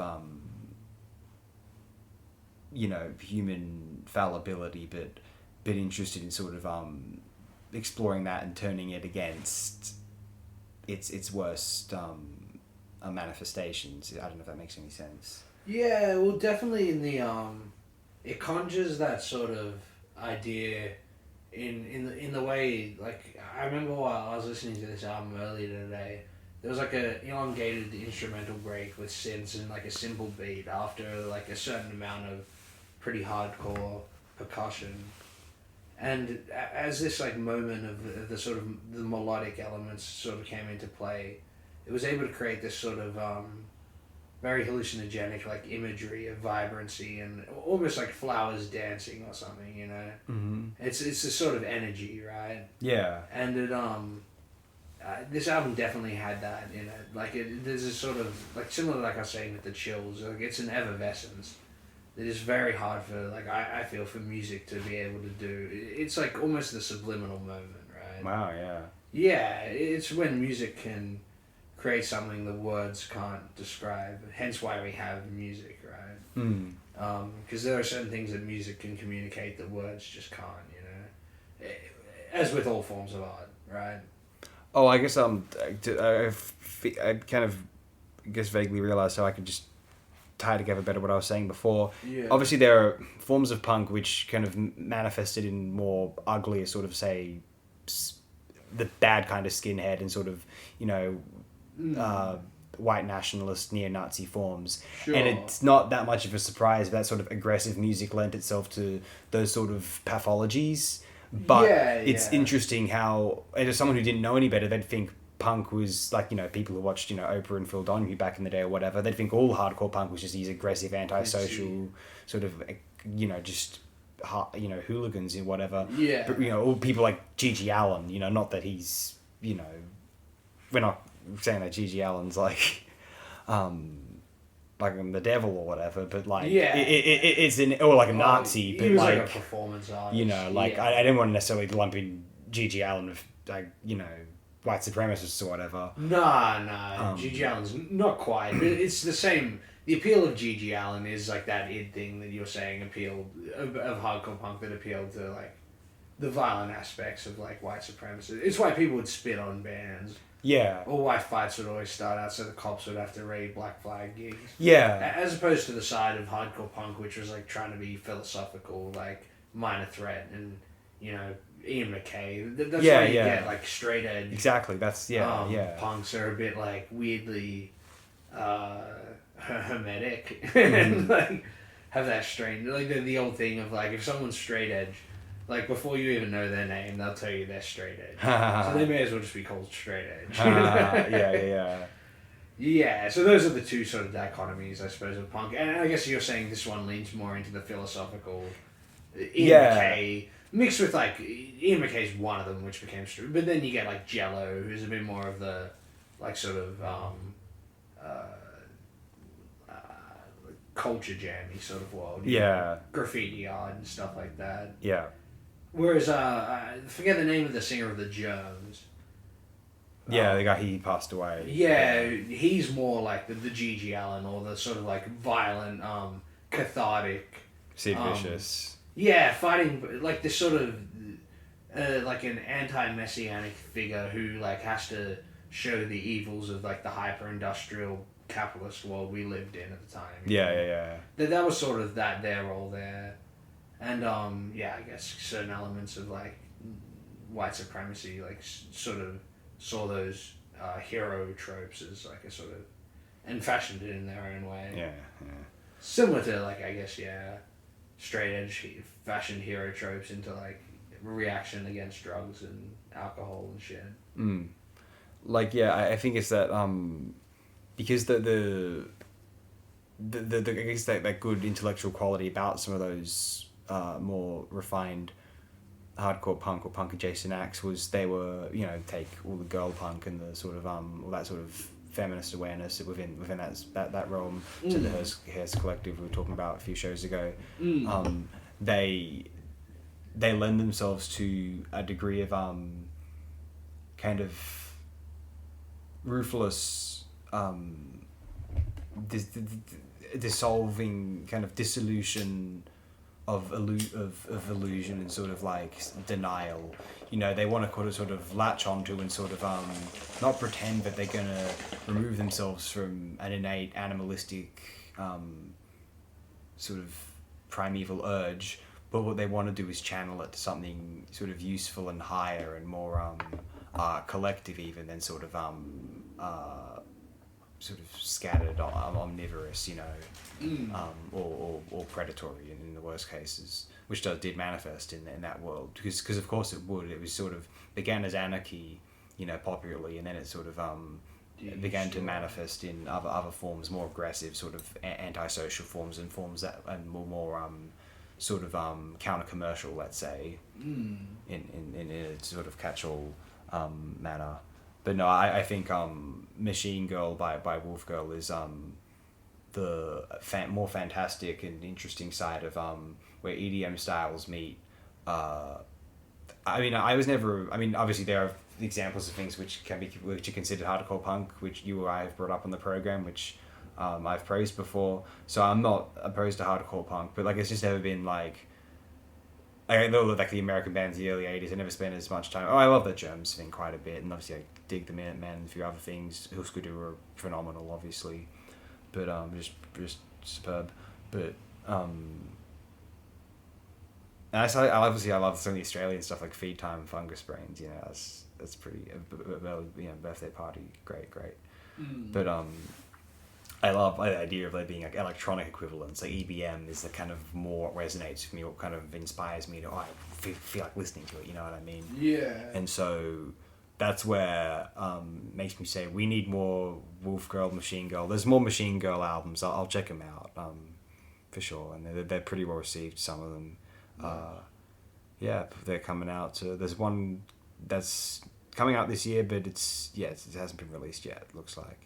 Anyway, good on you, Machine Girl. It's made up of Matthew Stevenson and Sean Kelly, aka Man Kid. They were formed in 2012 in New York. But apparently, it says they're currently based in Pittsburgh. I like the idea of moving from New York to Pittsburgh. That's fantastic. Yeah. It's like fuck this place. Let's go hang out in George Romero's hometown. Videodrome. That's true. Yeah, Videodrome was initially thought to be in Pittsburgh. Maybe they were. Oh no, sorry, it wasn't Pittsburgh. They thought it was in Malaysia initially. Then it was in Pittsburgh. Yeah. Creepy. Anyway, we're going to be moving on to some very primeval music here. Yeah. I suppose speaking of like anti-commercial. Oh yeah. Or the ultimate social project. Apathetic to commercial, at least. Yeah, we got I mean, maybe there was some like commercial crowd for this sort of music back then. Oh, out of its fan base. Yeah, definitely. As opposed to any other decade. Yeah. Well, I guess it's got its fan base now. The Pharaoh Sanders Pharaoh, because I found out the other day it got re-released last year. Mm-hmm. Yeah, it got reissued, so I guess there is a fan base for it. Yeah. And for some reason, like a few albums I picked so far, they've gotten reissued in the last couple of years. There's now like a Pitchfork review of it. Okay. And I'm like, damn, it's been tainted. Yeah. Yeah. Yeah. But anyway, as far as this album goes, in a way, this is sort of the album that got me into jazz when I listened to it way back when. I just I guess you know, when you think of jazz, you think of like either the like you know, in the mood sort of jazz, or like you know, boppy jazz and stuff like that. I didn't realize that there existed this sort of world of ambient jazz that's like this, you know. Yeah, sort of a later development. Yeah, I guess you'd say starts with like In a Silent Way sort of thing. I mean, I guess you could say it more starts. I mean, Sun Ra have been operating since the late 50s. Yeah, he's boppy pretty early on. He is, but yeah, I guess the more free jazzy world. If you know, Coltrane's work in the mid 60s, going through to his wife, and Fizzy Farah working with them.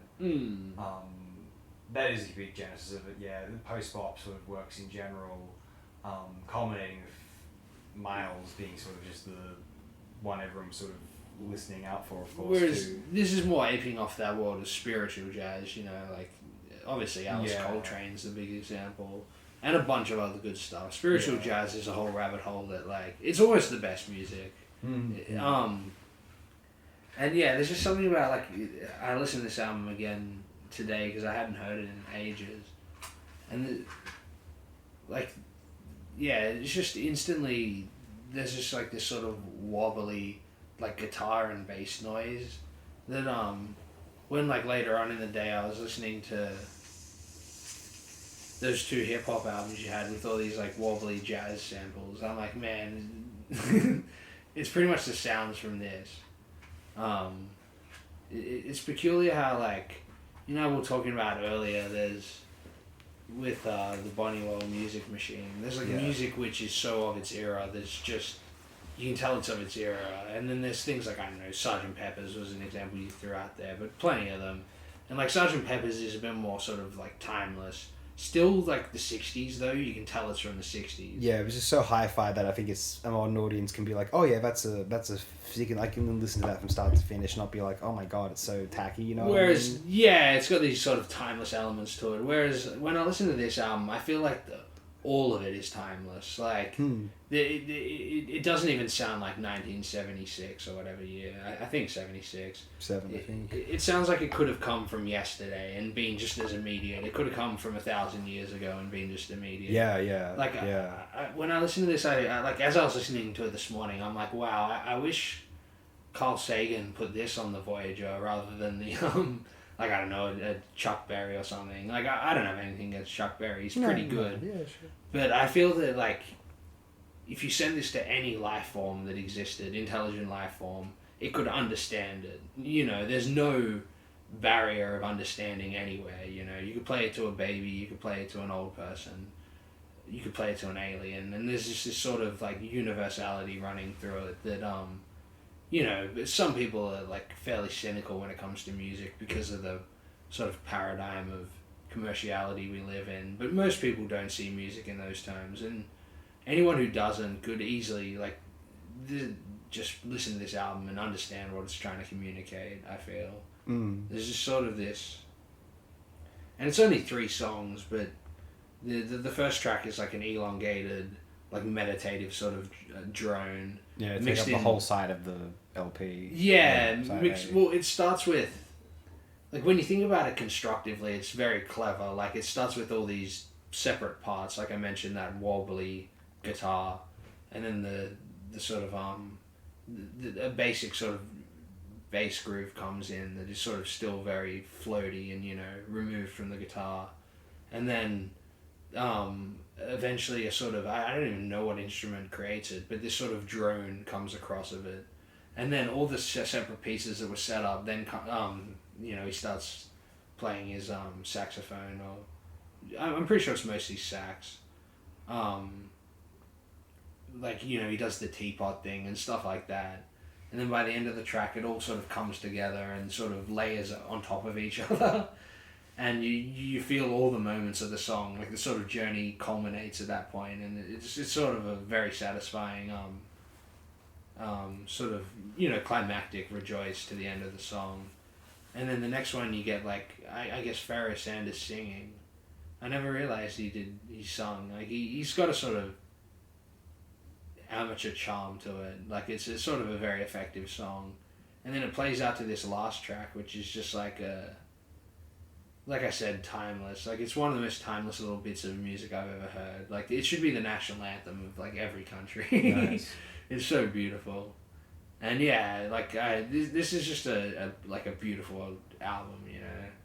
It's sort of universal music. It's almost an example of why spiritual jazz is one of the best projects, like, creative things that humans ever tried to do, you know.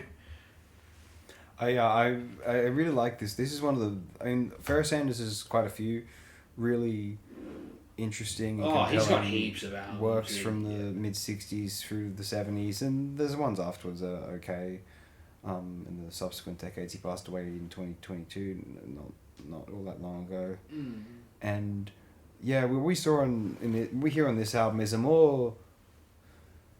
it's more measured and contemplative fare over. It's less frenetic and sort of this doesn't get tagged as one of his free jazz works compared to, as you said, spiritual jazz. No. And I think it's very it's not free jazz because it's composed. You know? It's a highly considered and really fascinating demonstration of the maturity of him as a player and as a composer, and I really like Pharoah Sanders. I'm more of a I feel like he embodied a lot of the things that people don't like about free jazz, and so I tended to not find Pharoah Sanders as interesting as someone like Sam Rivers, for example, who's one of my favorites. And but all the same, like, I just there was something about the records which were just intrinsically compelling in that way. But I mean, I really like free jazz in general. Like, I mean, I hear the criticisms of it and I understand them. I mean, I understand the criticisms of lots of music genres which I happen to like. So that's perfectly alright. Free jazz is dependent on mood. Because so many times I hear read people's criticisms of particular, like, free jazz albums, and it always just sounds like they were pissed off when they were listening to it. And in my mind, it's like, if you're pissed off, why would you listen to a free jazz album? Mm. It's the sort of thing that you can only listen to when you're in a good mood. The mood for free jazz, if you know what I mean. Yeah. I feel like this is one of the times where, yeah, Sanders was more compositionally inclined and, like... Yeah, it's not free jazz, yeah. Yeah, because, like, even people like Ornette Coleman are very... They arrange these gorgeous, measured compositions within a highly wild and sort of, steam train works. And yet they're so... there's a genius behind it all. And I think, so I think Pharaoh... I don't think Pharaoh ever achieved that sort of level of control within his own works in the free jazz sort of circuit. But on here you get a more of a... maybe he was listening to some third stream and, like, sort of thinking about maybe Mingus or some of these other, like, sort of... Well, just where Alice had gotten very, just full-on spiritual at this point, to the point where it was... I mean, even the famous album by Alice, which is credited to featuring Pharoah Sanders, like, that's already in the domain of just full-on, harps. And, with kind of horns sort of in the...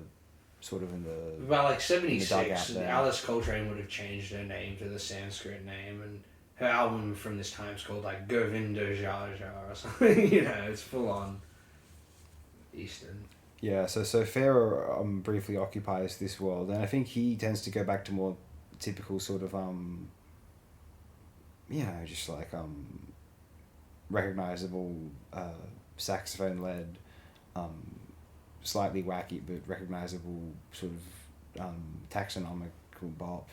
And, like, some of it's very good, and then it gets more... Some of the later albums are more... Like that famous one, Unity, from a couple of years ago. Like, there are spots here and there. There's a late 80s album, which is quite good. He could be...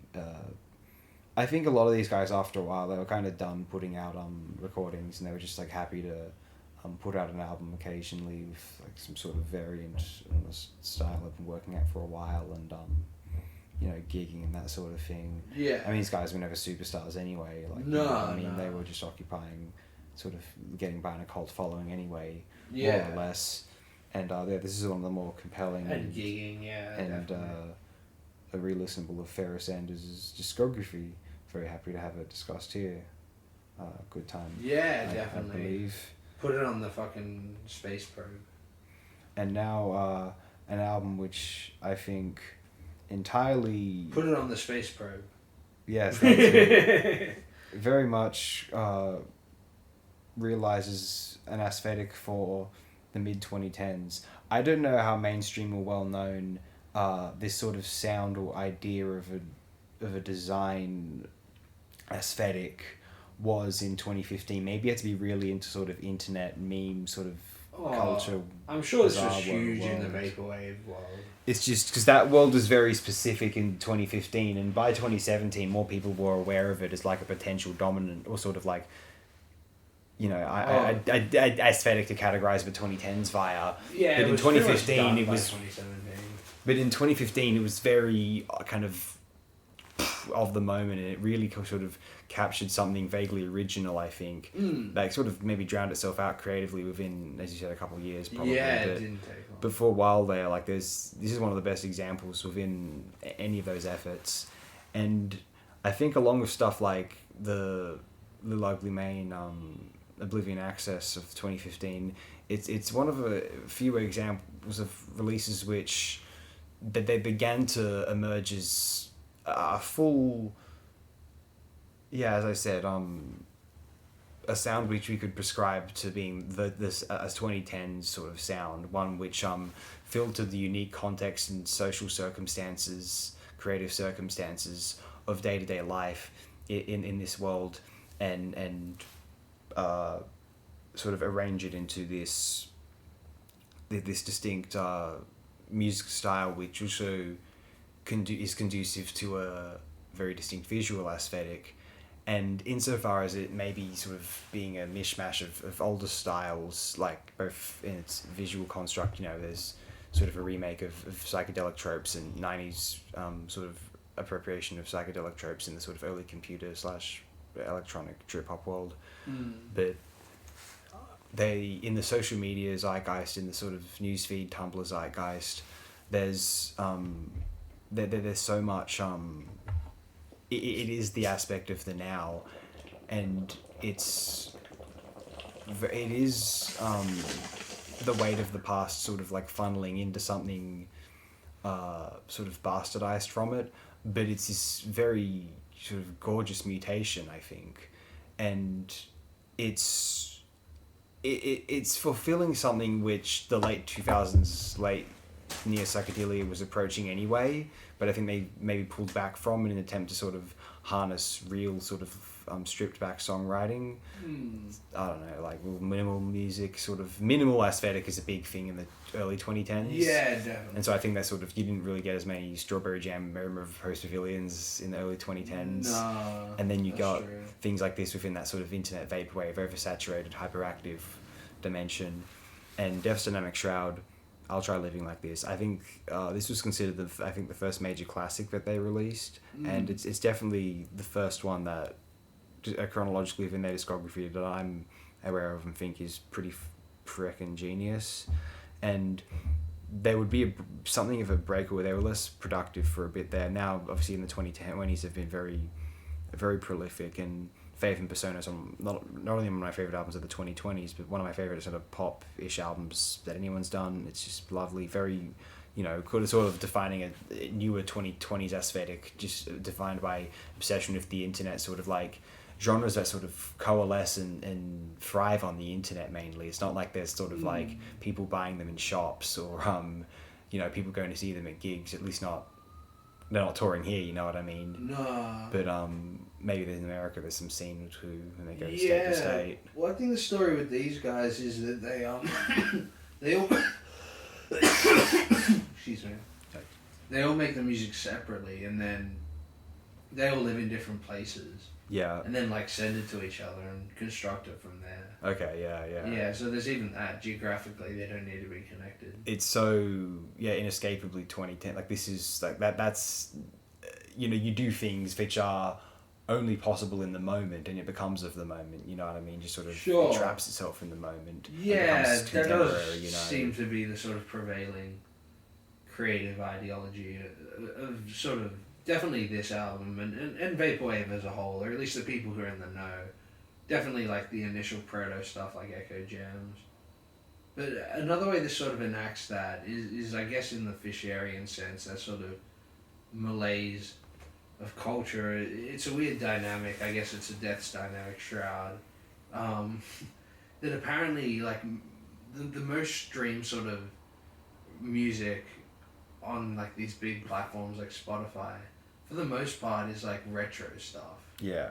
Like, contemporary artists do, a few of them get heaps of streams, and they're probably the most. Yeah. But on the majority, apparently it's mostly this like canonized history of classic, recorded music from the pop era. Yeah. That predominantly gets the most streams. And that's because like mostly, an aging population, and they're all got on the streams now. But apparently a bunch of, like, it's pretty popular in, like, younger demographics for them to mostly listen to just sort of older stuff. Yeah. And that is sort of the world where this music came out of. Like, I'm sure these guys were all music internet nerds and stuff like that. Yeah.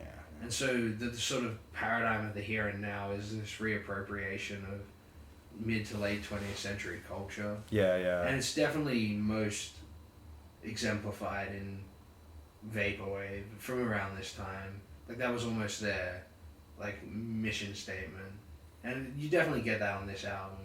Outside of the music itself being interesting, but that is woven into the music itself. With its mixing of 80s drum machines and stuff like that, which then haven't gone away. Like, 80s drum machines are still popular in the most popular genres and stuff. Yeah. But yeah, it's indicative of the music and then the sort of concept. And it's very fully realized. Probably, yeah, this album's definitely one of the Vaporwave albums that feels like it's realizing that moment, the here and now of 2015, which is a strangely reflective here and now. Yeah. Like, music has moved on a bit since then. Oh, sure. But it's been 9 years. I mean, it was definitely at that apex in 2015. I was going to say, it was so of the moment that, like, and not that I was, like, always sort of in the know person, I feel like it was an aspect that was underneath the surface. Like, if I was aware of this in 2015, I would have been like, holy fuck, like, I'm on the threshold. Yeah. You know, like, I wasn't aware of it in 2015, but I was around in 2015 enough to know that if I was aware of this, I would have been like, holy fucking shit. Yeah, it's the here and now, definitely, yeah. And I'm looking at what are the top rated Vaporwave albums on the site. This is the second best ranked Vaporwave album on the site. Nice. What's the number one? Saikan Saiku by Telepath, which I don't think I've heard that. Okay. That's from 2015 also. Chuck Person's Echo Jams, way ahead of the game, of course, in 2010. I love that album a lot, to be honest. Well, that's kind of what started It's fun. it. It's so much fun to listen It's to. not gonna lie. Vaporwave, but it's what started Vaporwave. If that makes sense. Something with just Japanese characters from 2016. I don't know the cover. Fragmented Memories by Dan Penka, Serata Yujin at 5. I haven't heard that. That's from 2014. That was early. Genjitsu Okaiti. That's from Telepath. I don't think I've heard that one. I know would have heard some of the Telepath stuff, and I thought it was pretty good, I guess. More Japanese characters and the pretty lady on the cover there. Faith and Persona, Death's Dynamic Shroud, which I was praising before. Yeah, some of the Vaporwave leans heavily into city pop, maybe a bit too much. I love the future funk genre specifically. Yeah. That's one of my favorite things in this world. Yeah. Future funk. AOD endorses future funk. But yeah, the one Vaporwave trope that does get a bit much is like the slow down reverb city pop tracks. It does happen quite a bit. Japanese character again, Desert Sand Feels Warm at Night. That's a good act. I've heard some of their stuff and it was really good. Their well-known one. Of another Death's Dynamic Shroud album from 2014. I haven't heard this one. It's called, there's some characters and then Regret in capitals. The cover looks to be like, it looks like Zero Suit Samus from Brawl, but like more like pixelated, like skeletal. Zero It's Suit alright. Samus. Well, like that sort of like that sort of ponytail, you know what I mean? I like the head. The hair. Anyway, but no, that's I'll try to live in with it. And the best rated albums from 2015 in general were from Kendrick Lamar, To Pimp a Butterfly, Sufjan Stevens, Carrie and Lyle. That one's actually quite good. Def Grips, Jenny Def, The Powers That Be, Disc 2. This is where I sort of Def Grips lose me a bit. Rodeo by Travis Scott. We didn't listen to that. I don't endorse that music here. It's a kind of shitty person. Crushes. Shitty person for reasons. Crowds get crushed. Inferred. You know when crowds get crushed, people like the bodies of people in that like. I never wanted to. They become like liquid. Yeah, it's pretty grotesque. It's trippy to see. It's tragedy every time it happens.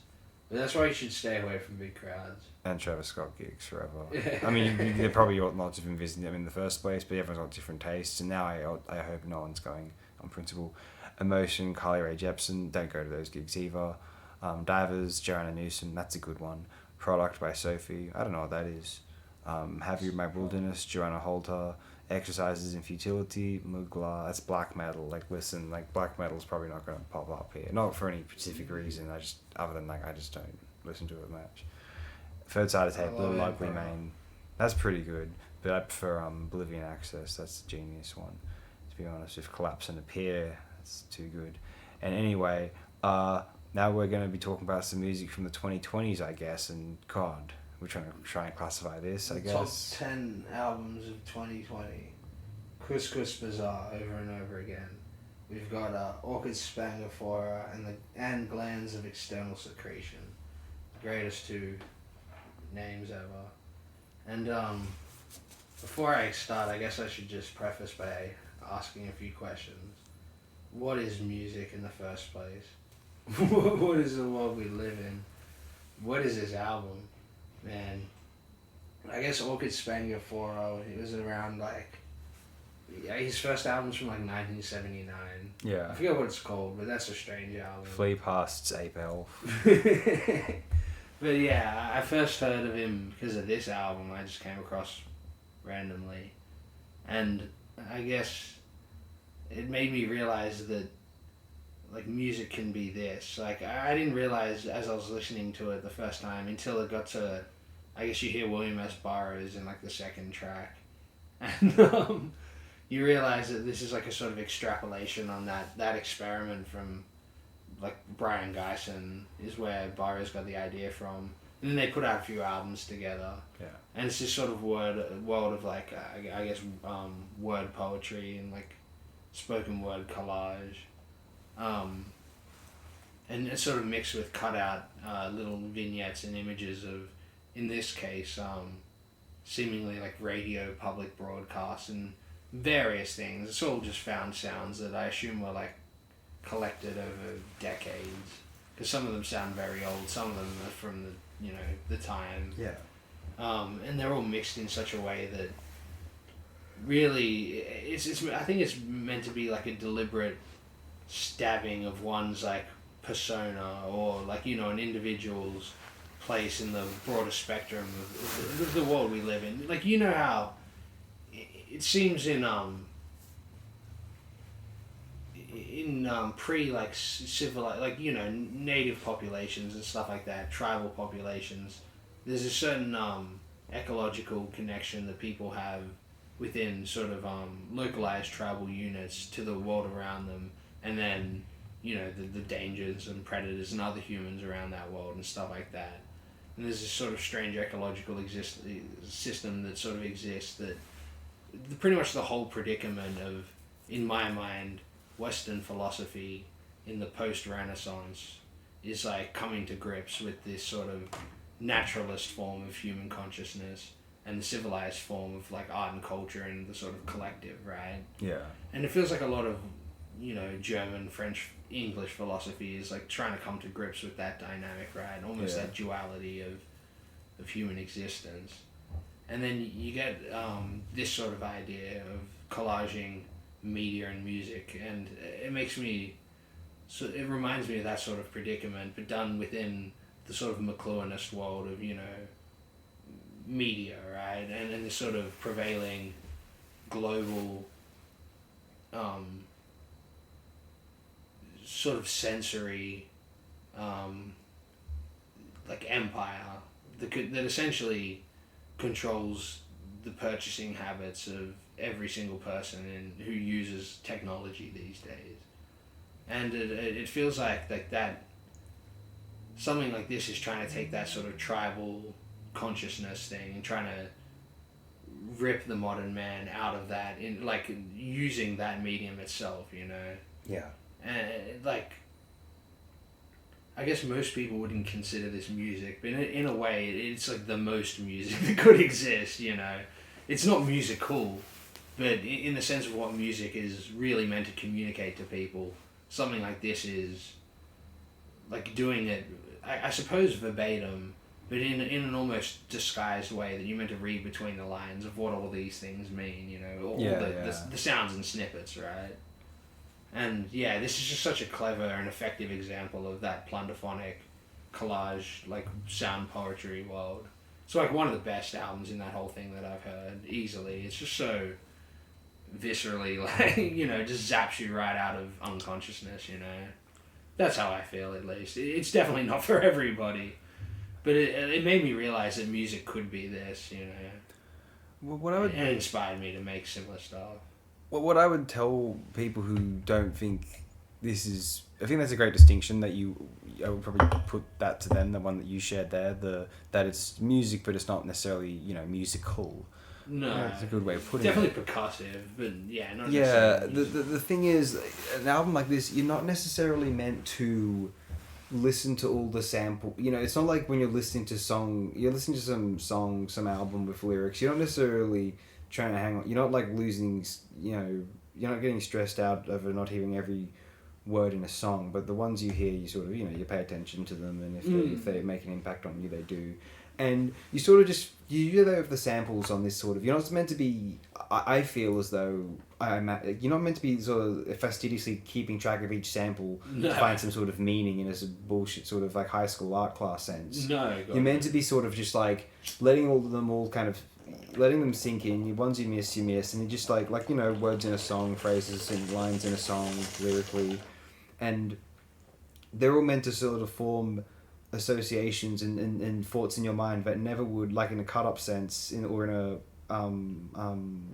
a big strategy sense, you never would have, things that never would have occurred to you otherwise can sort of pop together. Isaac Asimov never said he never would have had the idea of End of Eternity if not for a moment he opened up like a 1930s Time magazine, and for a moment he's like, he's flicking through it, is that a photo of a mushroom cloud? Oh no, it's that. Imagine if I did. Like, you know what I mean? Like, just things like you never would have put two and two together because they had the mushroom cloud in his mind and just like some image on his periphery from an older magazine, and just that connotation of, you know, thrown together leading to a famous novel known as End of Eternity, and a couple of strong film adaptations which have been discussed on this channel before. And you know, so you get, that's, I would say, is the appeal of this sort of music. It's sort of like a fascinating sonic art installation which you can play anywhere. You don't have to go to the gallery. I think it's intriguing in that respect.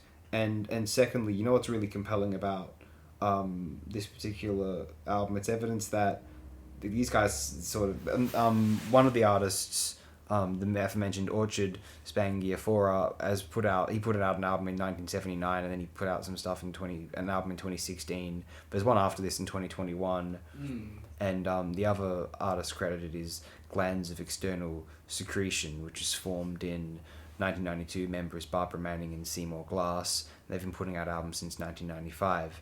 So we're talking about sort of considered sound collage according to that label there. Two artists which were operating within more analog frameworks historically, and they've been doing this sort of thing they're veterans of that world, and it's almost as though now people can jumping onto this little world now. It's an easy genre to grapple with, given the sort of available music production, you know, software on computers and phones or whatever, tablets, and these guys are like kind of operating in the now and feeling like it's their time, you know what I mean? It's like it's just made, the environment was made for them, and they're creatively, at least, they're killing it. And I think any young person who's in that world, who heard this album would probably think it was just one of their peers, but now these guys have been at it for a while and they know how the heck it's done. It's a live album as well. No shit. Yeah. Just like Negative Land we talked about some time ago. Yeah, sort of similar to Negative Land as well, yeah. Definitely. Yeah, that's a fascinating. What else is considered sound collage on the site? I'm gonna have a look here.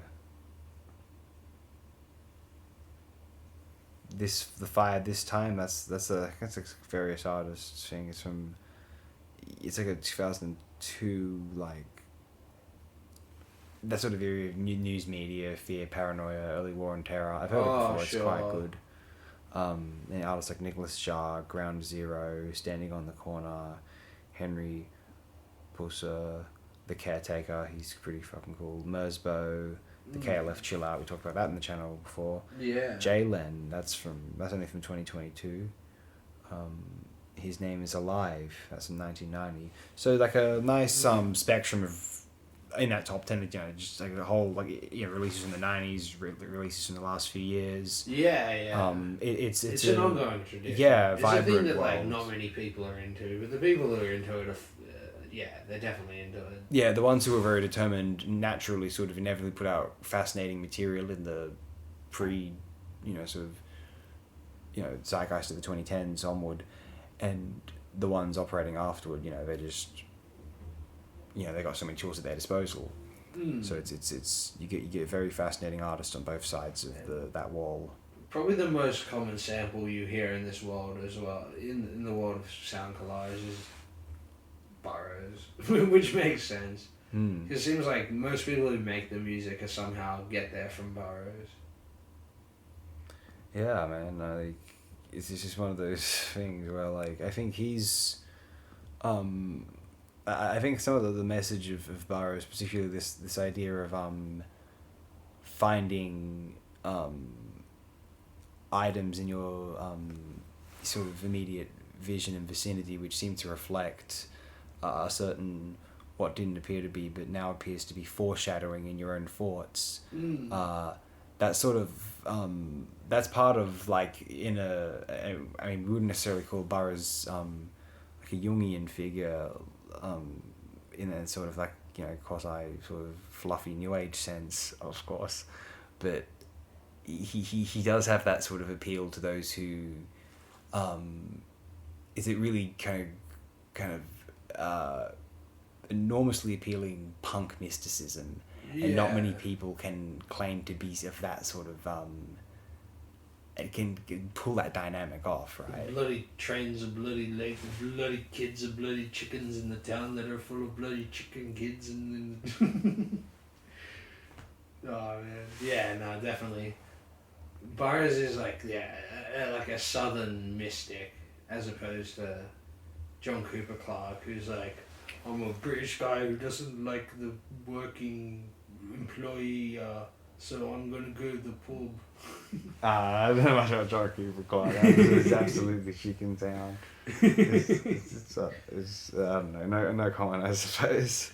Oh well, I guess they both enjoyed heroin. That's what they got in common. I didn't know John Cooper Clarke. I think he would have gotten off of it, whereas I guess Burroughs did, but then got back on it in his later life. Mm. He might be one of the only like hardcore heroin addicts who lived to the age of 97.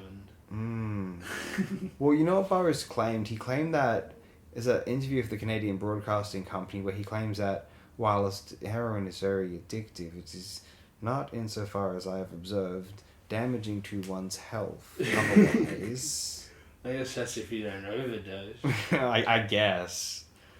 Or have clean needles all the time, or do the various things that, like, you know, people who are overcome with addiction, like hardcore, don't do, you know?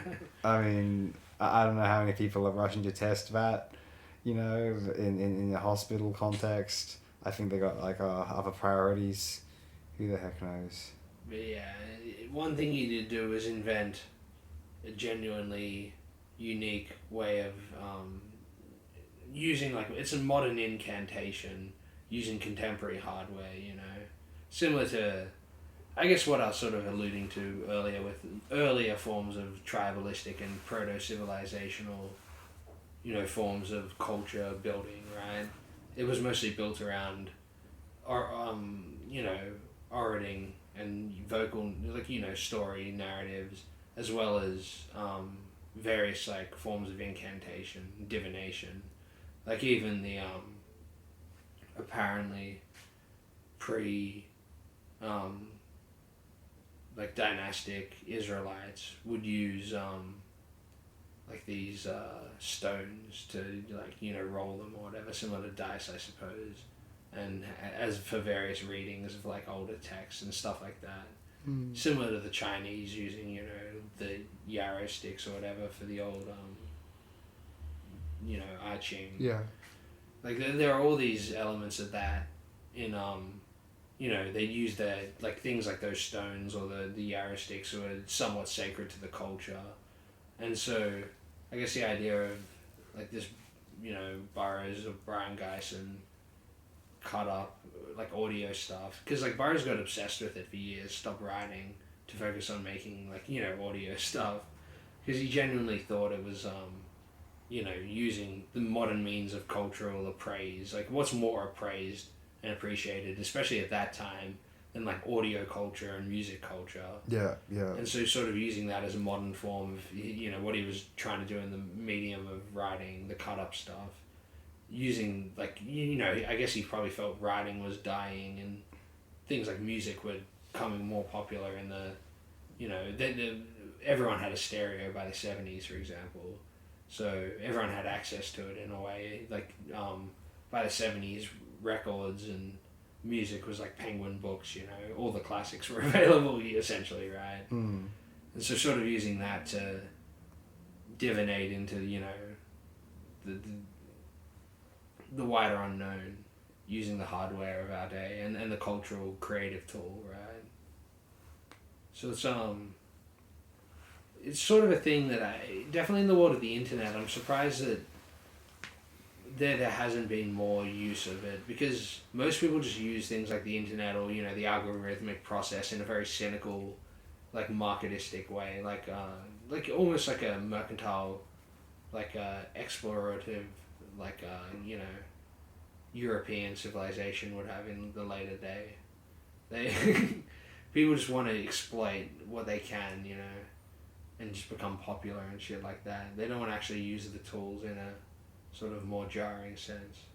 Well, you know, like a lot of those animals had to, in the age of exploration, all those animals had to go extinct before some people decided that, wait a minute, you're killing too many of them and maybe it's a bad idea. It's like America, like, all any other people in the North America, all those bison, just bang, bang, bang, bang, bang. Wait a minute, where'd they all go? Oh, shit. We didn't think we'd kill all of them. We thought there would be like billions, and it's like, no, you can kill all of this number of them if there's more of you, you know? Yeah. You got guns and they can't even speak. Yeah, you know? I couldn't think of a better analogy for the state of YouTube than the killing of the bison. It almost matches perfectly if you think about it. Yeah, definitely. And that is the thing. When people are like sort of worried about the more dystopian aspects of the internet, it's sort of that the apathetic part is the worst part, where people sort of just embrace the bison will be around forever. May as well just don't regulate it. Then they deliberately struck a bill down in like the U.S. Congress not to regulate killing the buffalo as it was going on. So it's definitely parallel. And we are the buffalo this time. And like, killing all the buffalo, knowing that, like, I mean, more than just, I mean, part of the reason it's useful to bring up the buffalo is because, like, we can talk about like the dodo or a pigeon or a certain other animal which may not have had as much use as like. Well, it's apt you brought up the buffalo because I just watched a 27-hour-long documentary by Ken Burns. That exists, yeah. But there's it went for like 78 hours. But the thing is, it's like the people who were making a living or like we had use for the buffalo, be it the Native Americans or the European settlers. Like, if they killed all the buffalo, that's bad for them. But they were just killing them anyway. Yeah. So, like, from all perspectives, it was just utter fucking idiotic madness. Yeah. It's just like, but you're gonna kill the buffalo and then you can't even make any money off the buffalo yet anymore. Oh, but we can make a lot of money in the meantime. But then it's like, you're fucking...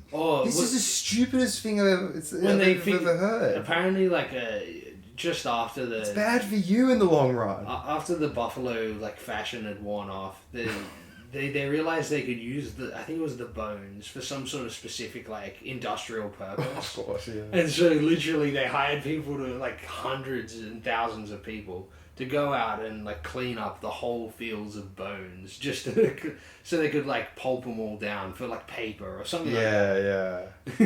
So literally, they just had to go around and grave rob the graveyard that they made. It was weird.